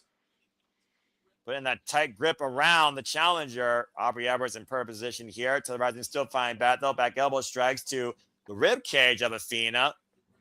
The cover, push back, and a 2 count, forcing Athena to break the hold. Oh, gosh. Immediately back on the attempt of the clothesline, hooking the far leg by Athena. It's a 2 count again on Taylor Rising this time. I do wonder, though, how much that loss to Suri is still reigning free roam inside Athena's head. No wonder. No, it has to play a factor in it, right? Athena doesn't like to lose. Well, what does it mean for someone that's so dominant in their own promotion if they can't hold up to that same pedigree against other competitors across other promotions when their goal is not on the line? As I talked about, the only blemishes for Athena's career, it seems, to your point, Mrs. Rising knee strike, is anything outside ROH. And that's what I'm saying. Like, I think it must get to her because, I mean, Athena's this type of person who does not like to lose. You've seen in segments where if Billy loses, she's really on Billy. Even with Diamante. So I mean, she doesn't like the blemishes on the record, right? She is the forever ROH champion for a reason, and Schoolgirl roll up by Taylor gets a 2 count. Demands that kind of perfection, right? Yeah, perfection is a high standard to keep up with, let alone keep up with over a standard of years without a part-time schedule as well. And right now up in the fireman's carry, electric chair position, Taylor Rising, going to trouble, trying to fight up Athena here. Victory roll, cover, shoulders down, and gets a 2 count. Oh, and a double stomp to the midsection. As I said before, the last time these two faced each other one-on-one, Taylor Rising has definitely evolved here. That match only lasted, Nick, for 3 minutes. It was a Ring of Honor Women's World Championship proving ground bout. Seeing the Spitfire coming out of Taylor Rising as, of course, these matches. You saw the sponsorship, by the way, on the graphic, brought to you by the Windsor Spitfires. Yep, that is our OHL hockey team out of Windsor. Back elbow strike here by Taylor Rising, trying to mount some momentum here. Looking for the cold breaker. Hits it this time. Flush. Shout out to Chris Jericho, who just returned to AEW. Looking for the Tiger Feint kick. You were saying, Nick? Love the way Athena sells. Off the ropes here. I like what Rising's doing. Kaza, Dora. Oh, face buster. Choose the half and Rising. Hook the leg for the win. Kick out at 2.5 by Athena. Wow.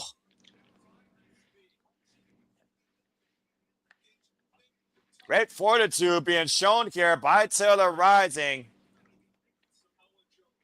And again, I talked about the pedigree, the pedigree of history that Athena's made. She's outlasted the longest run of Samoa Joe, Bryan Danielson, Nigel McGuinness, men that were the standard bearers of Ring of Honor. Athena has eclipsed, pun intended, all of their greatest runs and accomplishments. Pushed off here, kicked to the midsection by Taylor Rising. Now looking to hook Athena again, what she's looking for here. Looking for positive pedigree. Can she double hook the arm? Nope. Athena able to break the grip. Oh, sweeps out the leg. Side knee to the head. Athena scouting Taylor. Just running over her with that short-range clothesline. Now, what is this? Looking for a pump handle, maybe? Pump handle. Oh my God! Driving her down with a pile driver, 2 count only. Pump handle to a tombstone pile driver, Nick. That was a great spot. But again, though, this is what I talked about. You talked about, again, that pedigree of perfection that Athena wants to hold herself up to, arguing with the official. These moments of weakness and doubt in Athena could literally lead to Taylor Rising taking advantage here. Yeah, and this is why I said, I was so impressed with Rising is she's hanging in there. Like she's not giving up. Again, Athena was looking for the old face. Now the other plan's just insulting her challenger, pit brushing her and just giving her the riot act. Oh, jeez. It's freaking mental warfare right now on the Ring of Honor Women's World Champion. On full display here. And nothing against the rules at this point. It's just literally fueling your own ego and just boosting that level of confidence and trying to really breathe fear into the challenger. Taylor Rising showing no signs, though, of let up. And again, Athena losing her footing here. Instead, Rising catching her on the ascent and goes up to the high-risk district inside second. And what the hell is Taylor Rising possibly looking for here? Hooking Athena, front face lock applied. Possibly for a superplex. Catching roll the cover, hook the front leg, and kick out at 2. Dead center of the ring as well. Sunset flip, roll through. Athena rolls through, though. Taylor Rising. Oh, man, follow through with the DDT. Mm-hmm. Cover, hook the far leg, kick out at 2 again by Athena. Woo. Taylor Rising needs to keep up this offense, though, Nick. To your point, stringing these moves together, but giving these moments of pause and clarity for the champion to regroup is not going to play in favor of the challenger. Irish whip now in the second row. Athena, oh, man, runs into the boot. Athena right now stunned and might be looking for sunset flip powerbomb code red 2. Oh! I thought from all that's going to be a Panama Sunrise instead. That was a straight-up springboard code red. Yeah, told you. Taylor really stood out in this match. About to say the hops on Taylor rising far and above their first encounter in 2023, far more than proving something tonight. Looking to accomplish the greatest feat in her career. The crowd's trying to believe in it. Now looking for the pump handle. I'm not sure what Taylor Rising is looking for here. I haven't seen her use a pump handle before in her career. And again, Athena stopping the foot of Taylor Rising, swinging a miss, waistlock applied, German suplex. With the release, rolling elbow. Athena, though, catching her. Saito by Athena. Great counter move there by the champion. And might not. Oh, you have got to be kidding me. We got some sweet chin music coming in the building tonight. Tuning up the band. Oh, boy. And this might be a bittersweet symphony for Taylor Rising if she doesn't block this shot. Catch the leg. Rising blocking it. Oh, and catch her with a discus elbow. Taylor Rising right now. Up the roads. Pop up. Powerbomb by Athena. Rolls through. And now. Oh, God. Float over into the Koji clutch. Athena's looking for the submission hold here. We've seen her imply this move against likes of Billy Starks and for 70, and that is it. Nowhere to go. Fully trapped. And Athena retains the Ring of Honor Women's World Championship.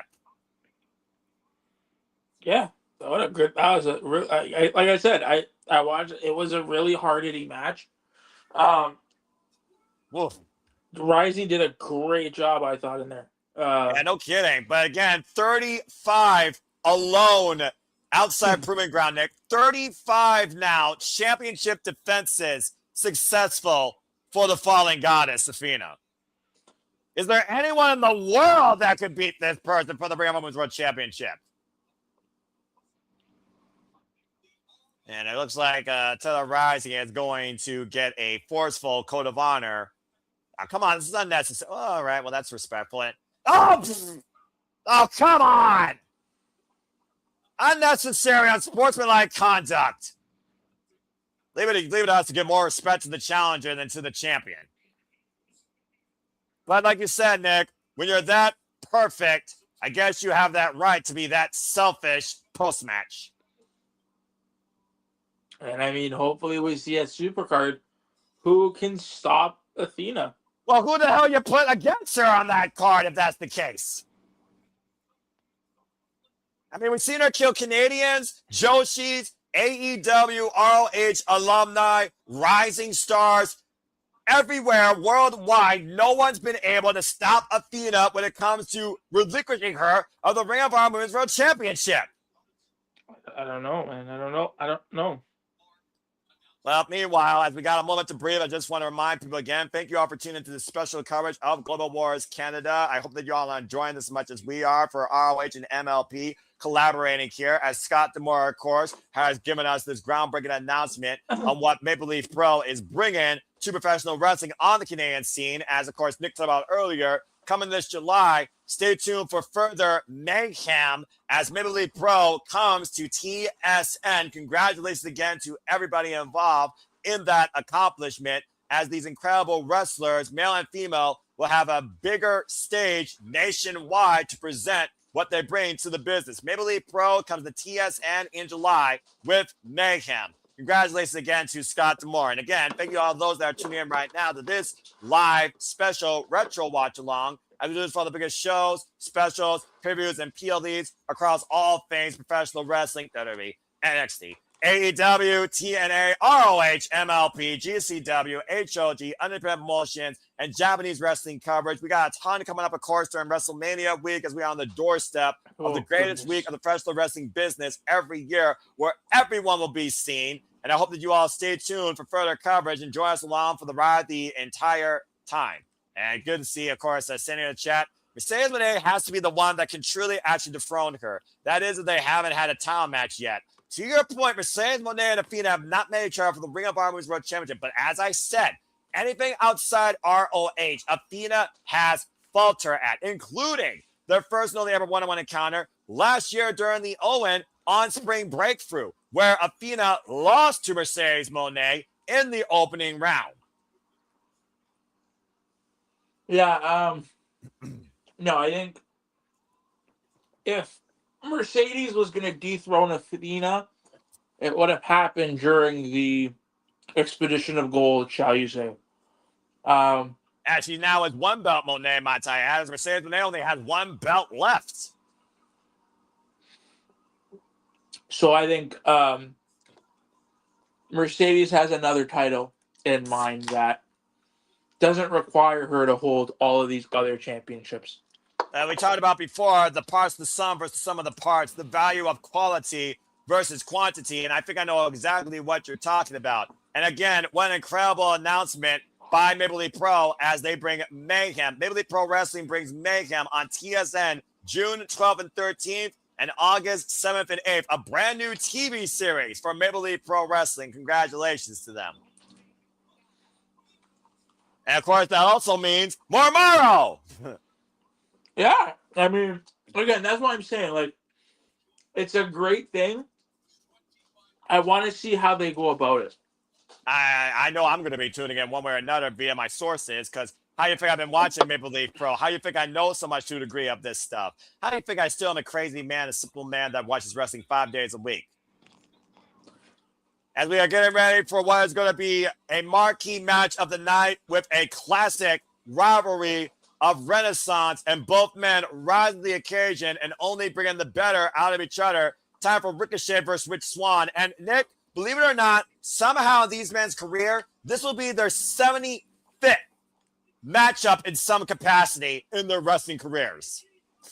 Yeah, I mean, we've seen these guys go back from the days of Jesus, before the days I don't know about that far. of WWE and them being in the Cruiserweight Classic and whatnot, right? Like, it's interesting to see the parallels of their career, where they've kind of gone. Rich Swann in TNA and Ricochet in AEW. So it's interesting to see where their careers have taken them. And to your point, Nick, the last time we covered them, ironically enough, was their last singles encounter back at FSW Mecca X Benefit for Bay back in March last year, and Ricochet won that night. Uh-oh. Time to party, actually, Rich Swann. Can you handle this with the former TNA World Heavyweight Champion? I like this music. I gotta say, maybe the Pearl got some banging tunes, by the way. I've been listening to their tunes. They got some good music. Everyone right now just jamming to Rich Swann here tonight. Bringing the shades of pop, Daft Punk, synthwave, and Lionel Richie with this mood.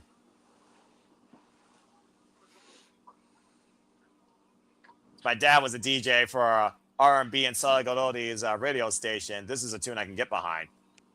It's a good tune. As I talked about before, Rich Swann and Ricochet have shared parallels in each other's careers as tag team, 8-man trios, singles matches going all the way back to 2010 in a fatal 4-way at Evolve. You remember that promotion's name in a bygone era. And as I talked about before, the last singles encounter was literally almost a year ago to the day in Las Vegas. Yeah, I mean, a simpler time, shall we say. Well said, bro. The bell rings and we are underway for this unique rematch.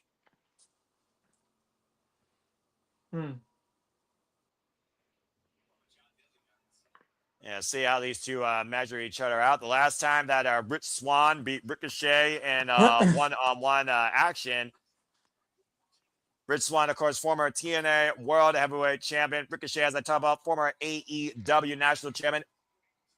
NXT North American Champion, King of the Indies, former participant in the Best of Super Juniors.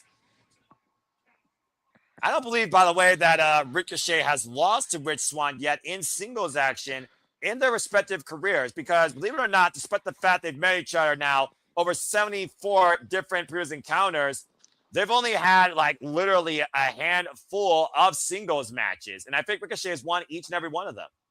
Really? I believe so. I believe this is actually their 4th or 5th singles encounter.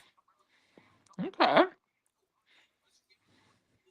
Of course, Ricochet, we talked about the pedigree of his career as we talked about not just with AEW and MyXT. He also is a former WWE Intercontinental and United States Champion and IWGP Junior Heavyweight Tag Team Champion alongside Rizusuke Taguchi and Lucha Underground Champion, if you remember Prince Puma. Calling him a tab here in the early going. Oh, Jesus. Prince Puma is a... Go ahead. I just heard your brain broke. ... You were saying. No, I mean, that's... Lucha Underground was... so damn good. Such, like, the rawness and the grittiness of it was just insane. I mean, yeah, it was the definition of what people missed during the Attitude Era and what the aggressive, non-apologetic, hyper-competitive nature of Black and Gold NXT that we love so much. In a way, both of those fans have kind of been captured by AEW when you figure about what you've seen lately in this place. And right now, Rich Swann trying to get the better of Ricochet, still looking for that first singles win against Ricochet here. And as I talked about before, Rich Swann, former X-Division champion, TNA World Heavyweight Champion. Rich Swann right now trying to outpace Ricochet. And don't blink, by the way, when these two start picking up speed. Believe me. Right now trying to maybe pop the arm out of the socket. Former IWR United States Champion. That's Insane Wrestling Revolver, by the way. Former Revolver World Champion. former Red Pro British Tag Team Champion, and Open the Owari Gate Champion, while Ricochet was a former Open the Dragon Gate Champion. The parallels of both these men's career and what they brought to high-risk, high-flying wrestling, respectfully, it's like night and day. Rich Swann, by the way, is 35 years of age, involved 17 years in this game. Like, these guys, the longevity in their careers is crazy. Yeah, and the similarities, honestly, when you think about it. And right now, straight jacket hold being applied by Ricochet. Ricochet, also 37 years of age, has been involved 22 years in this business. Both men jogging for leverage here, and Ricochet getting the better of Rich Swann, driving him down to a knee in the straight jacket hold, and bracing his knee, into Rich Swann's lower spine. At one point, we weren't sure Rich Swann was ever going to continue wrestling again until Scott D'Amore, who's been heavily involved in training him, encouraged him at one point after being assaulted by Eric Young during the pandemic in his TNA run. Of course, Ricochet had his breakout moment in WWE NXT when he beat Adam Cole for the NXT North American Championship at NXT TakeOver Brooklyn. And right now, Rich Swann, Ricochet, both men jogging for position, looking for leverage. Both men literally trading the straitjacket hold here. Ricochet taken down now. Looking to break down Ricochet. Go ahead, Nick. So I want to ask you a question because I know that you are not a social media person. You are but a simple man. Yes. In the world. Escape. Go ahead, man. And a lot of people should be commending you and people like you that are, stay off the socials. The way I see it, the only thing you should do on social media is encourage positivity or encourage somebody else in this business if you're a fan of wrestling and why you should support them. And it's still been there to go on to get with these men that have encouraged so many high flyers. You name a high flyer, they've heard of Ricochet or Rich Swann. Drop kick! But anyway, so speaking about that and being, encouraging people, I don't know if we got your take. Ricochet's comments and the way he is on social media. How do you feel about his presence on the socials? Do you think it's too much? Do you think it's too little? Do you think it's on point? Like, what's kind of your while we watch this match? It's one of those things where I don't know necessarily the level of presence, but I've heard the level of nonsense that has been spewed from typing by Ricochet. Ooh. Cannonball by Rich Swann. That was one of the fastest cannonball I've ever seen. At the end of the day, there's one word that comes to mind. That's etiquette. And whether you're typing or you're speaking, whether you're virtual or in person, there's a certain etiquette that is called human decency, kayfabe or not, that everybody in and out of professional wrestling should hold themselves to and others to. And if you aren't doing that, you're encouraging idiocracy, toxicity, and absolute immaturity, then you are doomed to be a victim of it. And unfortunately, I think Ricochet has been a strong offender of it. But I don't think it should defy what you think of the man from an athletic standpoint or his wrestling career if he apologizes. I believe in second chances, and I believe what you say on the internet is forever, but it shouldn't define you altogether. Which he did. He did apologize for his comments to that woman. It's social media. Social media can be both a blessing and a curse, and I'm just going to leave it at that. And at the end of the day, it should be more of an encouragement versus a bullying tactic. And if more people learn to act with better etiquette, then maybe this wouldn't be the most toxic community I've heard of in the freaking world. And Rich Swann right now mounting Ricochet here in the corner. This has been a public service announcement about human decency, courtesy of the Simple Man Studios. Thank you. And right now, Rich Swann looking to pick things up here tonight. Wind up in a big right hand rocks Ricochet. Dude, that overhead camera is so I feel that's like they're super close to the ring. That boom camera, what the hell? Get all the good shots in, but geez, we're talking about high flyers here. We're at risk of someone just flying off the top rope and jumping into that damn thing. It's separation, open palm strike here. About to say, I think he just paintbrushed him there, but Ricochet still felt that. And right now, Rich Swann, that might have instigated him as Ricochet is covering up here. Rich Swann, though, cannot let his emotions get the better of him. Disqualification means nothing in this case, especially if he's looking for that first singles win. Now drop toe hold rope first in the second rope. Goes Rich Swann. The Ricochet going to follow up. Oh, man. Ooh. Corkscrew kick. Almost a cyclone boot like Dijak there by Ricochet. Jesus. And of course, we also want to put this in, coherency. Ricochet is on the payroll of Don Callis and the Don Callis family right now to take out Kenny Omega. Kenny by God Omega. Where, of course, we will see if the devil of pro wrestling can overcome the god of professional wrestling at Dynasty in the main event for the AEW Men's World Championship. Again, folks, we're covering Dynasty this coming Sunday. That is Sunday, April 12th, exclusively on Simba Studios, exclusively on HBO Max here in the States, and on every pay-per-view providers internationally. And again, I hope you follow along with us for all the coverage for all Elite Wrestling. As we also Next Sunday, right? Last night, that's correct. We know that now Marina Shafir will go one-on-one with Alex Windsor, and we also know that Will Ospreay will now go after John Moxley for the AEW Canelo Championship, and Thekla has accepted the challenge of Jamie Hayter for the AEW Women's World Championship. And right now, Ricochet slowing down Rich Swann. That's saying something with these two men's velocity. Oh, it's gonna be. I mean, that match is gonna slap. I can't wait to watch it. I mean, where do we? I would love to see. And this is a fever dream. Ooh! What the hell? He literally planted him. Look at that implant in the neck. That's crazy. Damn. Damn. How about leaving a mark? Anyway, continue. No, wow. I would love to see, and listen, people, that same circle of IWC that we're in called everybody crazy when they said Jericho is coming back. The fact that Jericho came back on Wednesday, I do not put it past Tony to bring back the Doctor. I mean, again, there's a time and place for everybody, clearly. And what better way to bring the Doctor back is if you capitalize on whatever real life feud Britt Baker and Jamie Hayter had. And Britt screws Jamie for the title.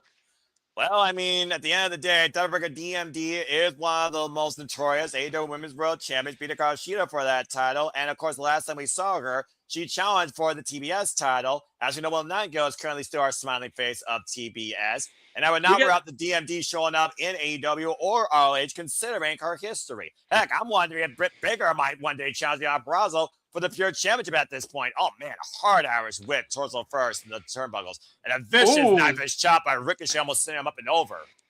And it's super cool. I'm really happy that Aminata's back. Yes, I cannot wait for that match. As we also heard, Queen Aminata, back from her neck injury, will challenge Will Nightingale now for the TBS Championship this coming Wednesday on Dynamite. Dude, that would be awesome. You want to give us something, a real shock moment? Aminata win the TBS title from Willow Nightingale. Well, there's definitely been a fair share of shocks, firsts, and upsets this year alone in AEW, so I would not rule it too far past them. Especially with the Cosmic Bays of Wrath all going in a different direction, it feels like. With Chris Statlander, not sure what's next for her, and Harley Cameron trying to be optimistic, lobbying to be underneath Chris Statlander's wing. I wonder what's next for, and I mean, circling it back to this match. Ooh. Well, what's next is Ricochet getting booted in the face. How about that for a hot take? Exactly. Full throttle. Like, what's next for Ricochet? Like, well, another one. If I had to guess, he has not, again, he still lobbies. He was never pinned for that championship. I would still think the AEW National Champion's in his sights. Roll through. Oh, man, jumping clothesline. All right, Swann, I thought he was looking for a jumping flatliner. Shades up Ricochet. Instead, he popped up into that clothesline and wiped Ricochet out, but still feeling the effects of that vicious implant, and I mean implant, DDT on the floor. Good Lord. How much has been taken out both men so far in this match? Now the crowd's being squared up again by Ricochet. Just squaring up against Ricochet's jaw here. And Rich Swann right now looking to go all night long into the swinging net breaker. Again, the quickness of Rich Swann. Ooh. Swan song, back heel kick, rope through, splash, cover, hooked on the far leg, kick on it too. Beautiful sequence of moves there by Rich Swann. Woof. And I mean, did you ever kind of like, you knew that these two were going to put on an absolute banger. If you know each other across literally 15 damn years and 74 encounters, you're damn fucking right they're going to deliver against each other. Uh-oh. Ricochet, though, hoisting up Rich Swann up in the apron here. There's a reason why this is semi-main. Oh, man. Caught throat first across that steel cable, that top rope. Ricochet looking to follow up here, up and over on the apron. This is not going to end well for one of these two men, I fear. Went for the pump kick. Rich Swann catching the boot. Attack. Oh! Ooh, big boot. Yeah, almost caught him there. Almost lost his footing. What's Rich Swann faking? Very precarious situation on the edge of a lightning bolt between Disaster. Swann might be looking for a suplex. Ricochet putting his inside leg on the apron. Nothing good can ever happen on the apron. Facts, exactly. Swing and a miss. Big right hand by Rich Swann beating Ricochet literally to the punch. Swing and a miss, and Ricochet slides in. German suplex up and over goes Rich Swann. Good grief. Up the second. Moonsault connects. Hook of the leg by Ricochet. Kick out Swann by 2. And again, Ricochet stay on the offense. Running shooting star press. Now hook up both legs on Swann, who kicks out again with a 2 count. 2. Somehow Swann's still able to push off this perpetual motion by Ricochet, chaining these moves together. Good grief. Trying to match the velocity and intensity that Rich Swann's been demonstrating. And looking to keep up with that singles record, which I have confirmed. Rich Swann is 0-4 against Ricochet in singles matches. Again, just trying to instigate Swann here with the boost side of the head, knife edge chop. Of course, we know Rich Swann will be heavily involved, I'm sure, during WrestleMania week, probably in and out of FSW and MLP, at least. Knife edge chop. And notice the way Rich Swann's jaw is gasped wide open. The oxygen literally leaving his body and the heavy rising and fall of the chest cavity. A lot's been taken out of Rich Swann here versus Ricochet, it seems. Yeah, they're really going at it. Like, they're not holding anything back, which I like. I wouldn't expect anything less with these two. Whoop. Swing and a miss. And Rich Swann, though, able to beat Ricochet to the chop, and now just teeing off against Ricochet in the corner. Ricochet trying to cover up here, though. A lot of damage can be done in 5 seconds, turning Ricochet sideways. And Rich Swann's looking for a second win, quite literally. Oh, it runs into a boot. Up the second. Oh! Jump it, step it, Seguri. Pop up. What the hell? Frankenstein. Ricochet lay on his feet. Oh, shit. Oh, jumping knee. Oh, man. Swann's kick. Wall kick. Spinning Solbot, rising knee, combination offense here. Ricochet blocked. Oh, the rolling kick by Swann turns Ricochet inside out. Damn. Fantastic stuff here by these two. Now Rich Swann going up to the top rope. Big frog splash. Cover, contest begin 2. No. Holy hell. Woof.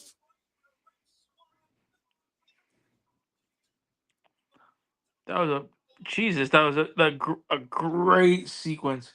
Yeah, about to say, I hear you just freaking speechless, Nick. I was waiting for you to respond after that sequence. These guys can do such amazing things that you'd never think of. Like, I could never do half the shit that these guys are doing. Right?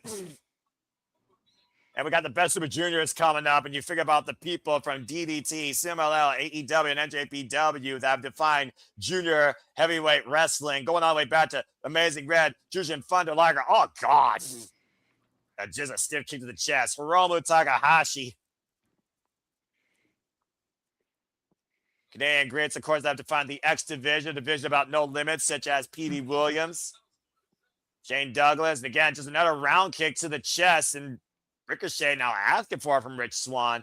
This might become a test. This might become a battle of attrition here. Now Ricochet fired up here. Knife edge chop, and you see the sweat flying up both these men's chests. They're going crazy right now. They're going strong style here, and Rich Swann just got clocked. A staple of New Japan Pro Wrestling. Oh boy. Rich Swann is not going to take these insults by Ricochet, though.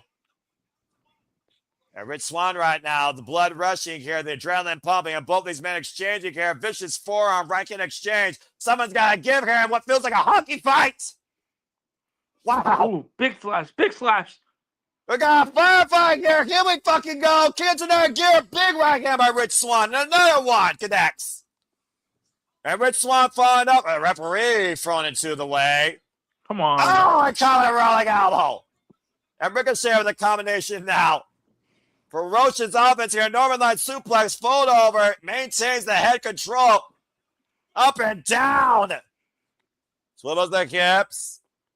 Uh-oh, reversal. Hoisted up positive for vertigo. Is it enough? And no. No. Keep Wow. going. Ricochet thought he had it there. I thought he did there for a moment as well. Just driving Rich Swann down after already driving him down the back of his head and neck with that suplex takeover.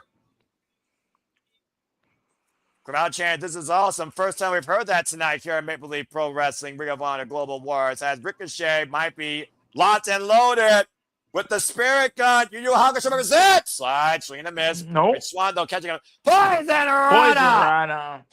And where Ricochet ends the limit zone. What God, what a rolling lariat. Hoisted up, fireman's carry. Death Valley driver. Covered by Ricochet, and Swann kicks out again. Still not enough. The vertical wasn't enough. The Deathfire driver wasn't enough. But the Spirit Gun might be enough. And Ricochet, bang! Wiping out Rich Swann to cover. Ricochet wins again. Wow. What a match and a fucking win. Oh my goodness. They honestly left everything out there. No room Everything for including error. the kitchen sink. Good grief. They did a really good again, just left everything out there. An amazing match by Rich Swann and Ricochet as Ricochet keeps the streak going 5-0 in singles against arguably his most equal in this business, if I'm being honest, Nick. Yeah, I mean these two are kind of they're on the same level. Like it's crazy. Again, you see the way their careers went in different directions. So the parallels, though, drawn with both men, the velocity, the 100%. ferocity, the intensity, the absolute strong style affair, taking it to another gear as this match continued to escalate, and everybody pulled out the stops and then some. But the Spirit Gun finally wiped out Rich Swann. Like I love Mike Santana, don't get me wrong, but I mean TNA should have absolutely built their roster around Rich Swann. Mike Santana, I mean, he was born nasty, and Ricochet was born fearless, clearly. Nonetheless, a hell of a win here tonight at Global Wars Canada for the King of the Indies. Good Lord. He is in demand. And when you're in demand, you know what you get. As, of course, we look towards the future of ROH and the continued shifting landscape, as we talked about earlier, it is one of the biggest shows of the calendar year. It is a standard tradition for Ring of Honor, as we talked about before. Again, folks, we'll be covering Supercard of Honor. That will be Friday, May 15th from Salisbury, Maryland. Again, stay tuned for our coverage here at Sumo Studios and the start of the ROH League, Ring of Honor Supercard of Honor. I cannot wait for this show. And beginning this Thursday, Ring of Honor Wrestling returns at a new time now, 8 p.m. Eastern Standard Time, exclusively for Honor Club members. Interesting. Okay. But coming up, out of an incredible night, we saw Taylor Rising rise to the occasion. Athena retained the Ring of Honor Women's World Championship. We saw Big Al, Alex Crowley, stir it up and nearly give us a recipe for success against Red Velvet for the Ring of Honor Women's TV Championship in a pure classic with Deonna Purrazzo overcoming Micheal Shaw, Trevin both farms in their masterpiece, the Venus de Milo. We saw a six-pack scramble where Michael Oku rose to the occasion. Rohan Raja escaped with the champions Grail against Stu Grayson. Eddie Kingston and Ortiz beat Adam Priest and Tommy Billington. And we just saw a clinic with Ricochet beating Rich Swann. It all comes down to this. Time to make history. Time to crown the first ever MLP Canadian Tag Team Champions. And coming out first is one half of the Skyscrapers, and I do believe still the MLW Tag Team Champions, Bishop Dyer, teaming up for the first time ever alongside the Supernova of Pro Wrestling Noah, the Prince, Kaito KiyoMiya. Kaito KiyoMiya, no stranger to Maple Leaf Pro Wrestling if you follow this company as long as I have, and also no stranger to Tag Team Gold and the youngest ever GHC Heavyweight Champion. These two teaming up for the first time ever, Nick. Of course, we're seeing the Good Brothers in Pro Wrestling Noah as well, recently confronting Kaito KiyoMiya and, of course, his faction, Rebellion. Aubrey Edwards, the official for this contest, holding the newly minted MLP Tag Team Championships.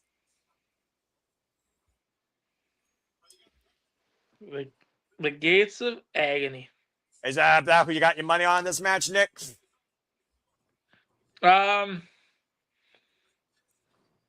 No. As much as I love them, my money is not. Actually, we're gonna. I'm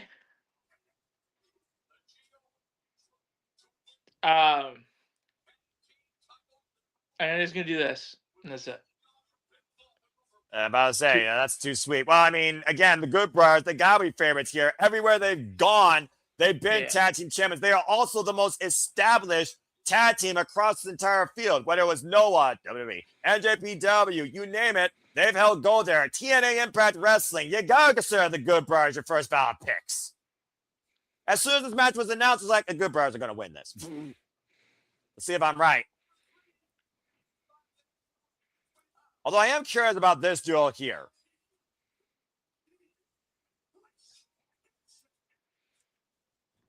Sheldon Jean has a look.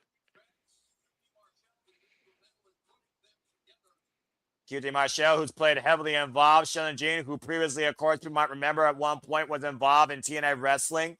One of the bright young upstarts here in Canada. As we wait for, again, one of the most prolific teams in modern tag team wrestling history, not named FTR, the Good Brothers, Big LG Lou Gallows, and the Machine Gun, Carl Anderson. Oh, they're actually representing MLP. Okay. Now that makes me think even more they're going to win. Just makes sense. Yeah, but well, I mean, to be fair, it would make sense for an MLP team to win this. Yeah. And we know that Bryce Hanson and Sheldon Jean, they represent MLP as well. Gates of Agony represent AEW. Kaito KiyoMiya and Bishop Dyer, they represent Pro Wrestling Noah and MLW. But we've also seen Strange Bedfellows win in these occasions before. And again, Kaito and Bishop Dyer is a first-time ever duo. This is the first time ever as a tag team, Nick. Yeah, I mean, Gallows and Anderson are looking good. I'm about to say, I mean, ever since they got free from corporate purgatory, they've been doing nothing but good things for their respective tag team careers. As you see, Aubrey Edwards holding up the beautiful, might I add, MLP Tag Team Championships. Like I said, former Impact Tag Team Champions, Raw IWGP Heavyweight Tag Team Champions, GHC Tag Team Champions, NWA Tag Team Champions, Crash Tag Team. Well, AAW, insert blank. They've been Tag Team Champions there. And I knew Aubrey Edwards was going to lose control from the get-go, but the bell isn't even rung yet. We got 8 men, and you got 3 giants here, like I said, with Toyo Leona, Luke Gallows, and Bishop Dyer.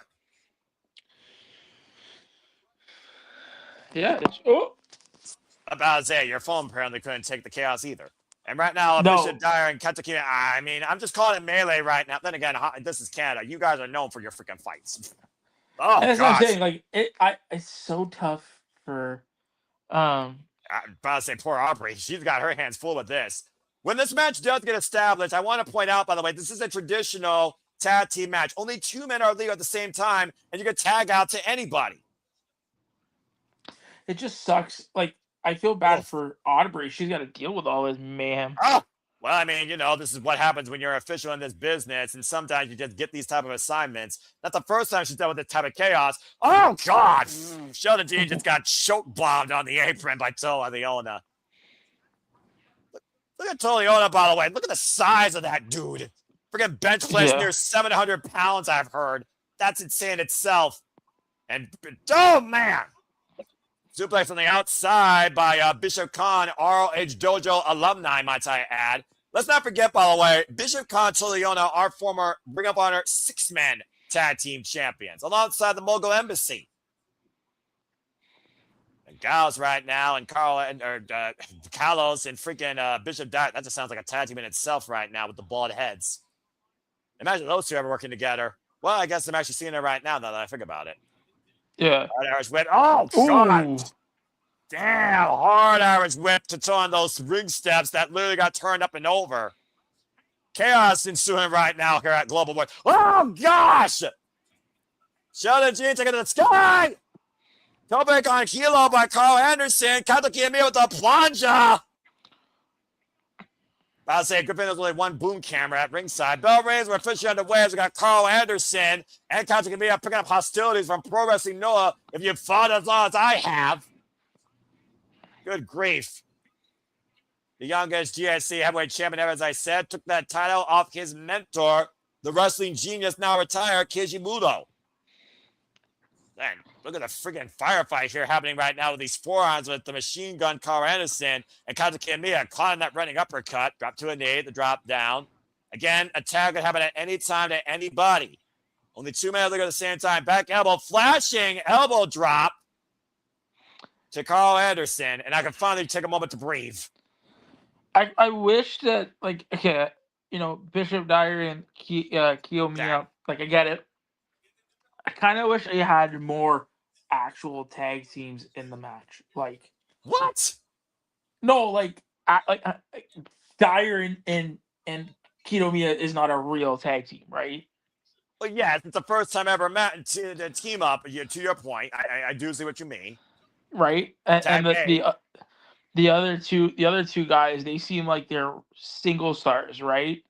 Well, yes, I do see that. Oh man. Like, why not have the actual skyscrapers in this match? You know what I mean? Like, okay, I see what you mean. And right now, the hammer fist being dropped to freaking Bishop Khan in the corner by Big LG. Right. And to your point, Dominic Dijakovic and Bishop Dyer are still the MLW World Tag Team Champions. They've been champions now for 282 days, 3 successful defenses after beating Los Deportados, Magnus, and Rugido back at MLW Summer of the Beast last year. Yeah, and that's what I mean. Right? Like, I kind of wish there was more like actual teams. Well, I mean, to be fair, this is the inaugural match in the MLP Tag. MLP Tag Division for the MLP Tag Team Championships. There's no history or legacy. So to define a division here with a couple of established teams from the promotion itself, and then have interpromotional warfare with another established team, cover 2 count only, and another team put together just for that wild card factor, I don't think it's a bad idea. No, which is why this is why I said kind of earlier in the show, I would love to see what Mayhem looks like as an actual TV show. In June and August when it comes to TSN, as now announced. Exactly, right? Like, I would love to see how they kind of format that show, and how are they going to make it different than what we kind of see right now, right? Yeah, I'm about to say, you got to start somewhere, and everything has to have a bright beginning right now. And MLP literally has been on the verge of its new beginning since Scott D'Amore brought this promotion to life in 2024. And right now, Regular Eyes by that is Bryce Hanson, by the way, in case those don't know. A blind tag made by Bishop Khan. after the break of the ice to, I believe, Carl Anderson here. Look at the size. I just want to look at the size of some of these men here, by the way. Especially Tola, who tried to take Luke Gallows down, and the speed of Leona is insane for a freaking Samoan his size. I can't wait till Leona and Bishop Khan. I can't wait till they win actual tag team gold. Well, at this point, they've challenged the freaking Knockout Brothers for the IWGP Heavyweight Tag Team Championships, and those will be defended tomorrow against Micheal and Zack Sabre Jr. at freaking Sakura Genesis. They've challenged the Hurt Syndicate for the AEW Tag Team Championships. I think the only titles they haven't challenged for this point is the Tag Team Championships. Yeah. And again, shuts the breadbasket there by Leona. And ever since Leona and Bishop Khan came together in their short tenure as a tag team, we've only seen the better brought out of both. And ever since being brought together under Ricochet's, let's call it what it is, mentorship, the demand has been taken demand every chance they get. It's so weird. Okay, so do you remember when Leona used to wrestle in just shoot it like bare feet? Yes. I find it hilarious how he's wearing wrestling boots now. About to say, well, I mean, at one point, I think he almost broke his foot during a match. That probably was the best we could do. And this nerve hold is the best way to neutralize Carl Anderson here, gripping the shoulder tendons of the former never openweight champion. Carl Anderson, by the way, the last time the Good Brothers held tag team gold was the ALW Tag Team Championships back in early 2026 to late 2025. And they are the current Crash Tag Team Champions. A jawbreaker there by Carl Anderson trying to create some racial to Leona. Sheldon Jean, by the way, was blindly tagged. Now Sheldon Jean now legal. Unloading on Carl Anderson. And you talk about, again, trying to keep, actual tag teams. Imagine what it would mean for the true MLP established tag team, the two originals here of MLP, Bryce Hanson and Sheldon Jean, to pick up the winner and become the inaugural MLP Tag Team Champions. Trying to take a cheap shot against the Gates of Agony. Probably not a smart idea, though, for Bryce Hanson. Although right now, Sheldon and Bryce are in control here, as both men are putting the boots to Carl Anderson in their corner. It's almost one of those things now, you can't isolate and dominate in one half of the ring. You got to literally keep it in your corner just to avoid another team getting involved. Yeah. Kind of change the strategy. Oh, man. Ooh. Hanson now in the cover with the form across the jawline. Gets a 1 count. What do you think the next promotion is that's going to be getting a Global Wars? Oh, good Or Lord. which promotion that we haven't seen would you like to see get a Global Wars? Stardom, Japan. I want to see Japan and Stardom and freaking CMLL and Noah all under one roof. Do against one of the numbers game. And Spark Joshi for that matter, because Stardom works with Spark Joshi. And right now, Sheldon controlling. I mean, again, we cover the territories. MPX, America, Australia, Mexico, Canada, United Kingdom. The only place they haven't covered besides Japan, if there is wrestling down there, is freaking lower point of Africa. No offense. Or Puerto Rico. I'll say. Sheldon Jean dropping Carl Anderson down to, and Carl Anderson needs a tag desperately. And again, though, Carl Anderson pushed forward to the Gates of Agony corner, and Sheldon Jean was the one that was tagged. And Sheldon Jean right now, it looks like Sheldon Jean and the Gates of Agony are kind of on the same page here against the Good Brothers, it seems. And tag made now to Bishop Khan. Anderson again in a world of trouble. And also KiyoMiya and Bishop Dyer basically been taken out of the equation completely. And the unfamiliarity of these two as a duo, I do wonder, does that play to their benefit against the rest of these, call what it is, further established teams? Oh, man, Toa hits the ring post. Anderson right now, again, trying to create newfound momentum. Oh, and caught Bishop Dyer into a stunner, or excuse me, cutter, net breaker on Bryce Hanson. There you go. And right now, we finally have a point of reset and a chance for Anderson to make the tag to Big LG. I was going to say, Anderson needs a tag. There he is. About time. Big LG now legal. Again, big boot by Big LG. Big close on everything's big about this dude. You kidding me? High kick, by the way. And right now, again, just jumping in to Hanson in the corner. Follow up, just driving his shoulder through it. Wow. So I don't know if you just cued into that. These Mayhem shows will be taped. Oh! Jackhammer by LG! 2. And program by Sheldon and Gene. And yeah, I also heard that will be taped. So it does go back, though. You look at the dates, though. You almost got like a month in between. That kind of makes sense. But it does make me wonder how much they are going to tape. And again, you talk about yourself, the execution of the product. As we got KiyoMiya finally trying to execute a plan of success, as he now has finally found a way back into this match that is legal. Drop kick! KiyoMiya representing Rebellion, by the way, of Pro Wrestling Noah. And Matt Prince right now, the former 3-time Dragon Screw leg went down. That move has to suck. Former 3-time GNC heavyweight champion. And now looking to control the pace here. Running with that rising knee strike here. And of course, he's known for the Shining Wizard, taken again from his mentor's playbook. And there it is! Wow. Cover now, Bishop Khan. Tola just with a subtle stomp in the back of the head. Breaks the cover up, and now Bishop Dyer in. It's still hard for me to call him by that name. Oh, man! Beautiful freaking deep six of sorts. Rising deep six. Shotgun drop by Bishop Khan. Running uppercut by Carnes. It's all breaking down again, folks. Rolling in. Elbow strike by Hanson. Step up Shining Wizard by KiyoMiya. Totally on. The only one left standing. Oh, God, and a headbutt. Jesus, like getting hit with a freaking cinder block. Dude. Oh! Leona's a beast. That's accurate. Look at the face. And right now, oh, shit! Bishop Khan wiping him out with a blue frontal bomb release. Bishop Dyer, fireman's carry, gutbuster on Sheldon Gene. I forgot who's legal, by the way. Plants him with a spine buster. Carl Anderson plants Bishop Khan. Oh, man. I don't even know who. I think it's Gallows. Oh, God! That could be it right there. Shining Wizard breaks up the father LG. Planted. Freaking Hanson with a sky-high power bomb. Jesus. Chaos ensuing here at this main event.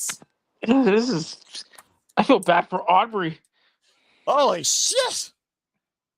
MLP chants ran out loud and proud as these 8 men look to make history to crown the first ever MLP Tag Team Champions. Aubrey Edwards starting her standing 10 count. At this point, I would say it's KiyoMiya and Big LG, the only 2 men left inside the ring.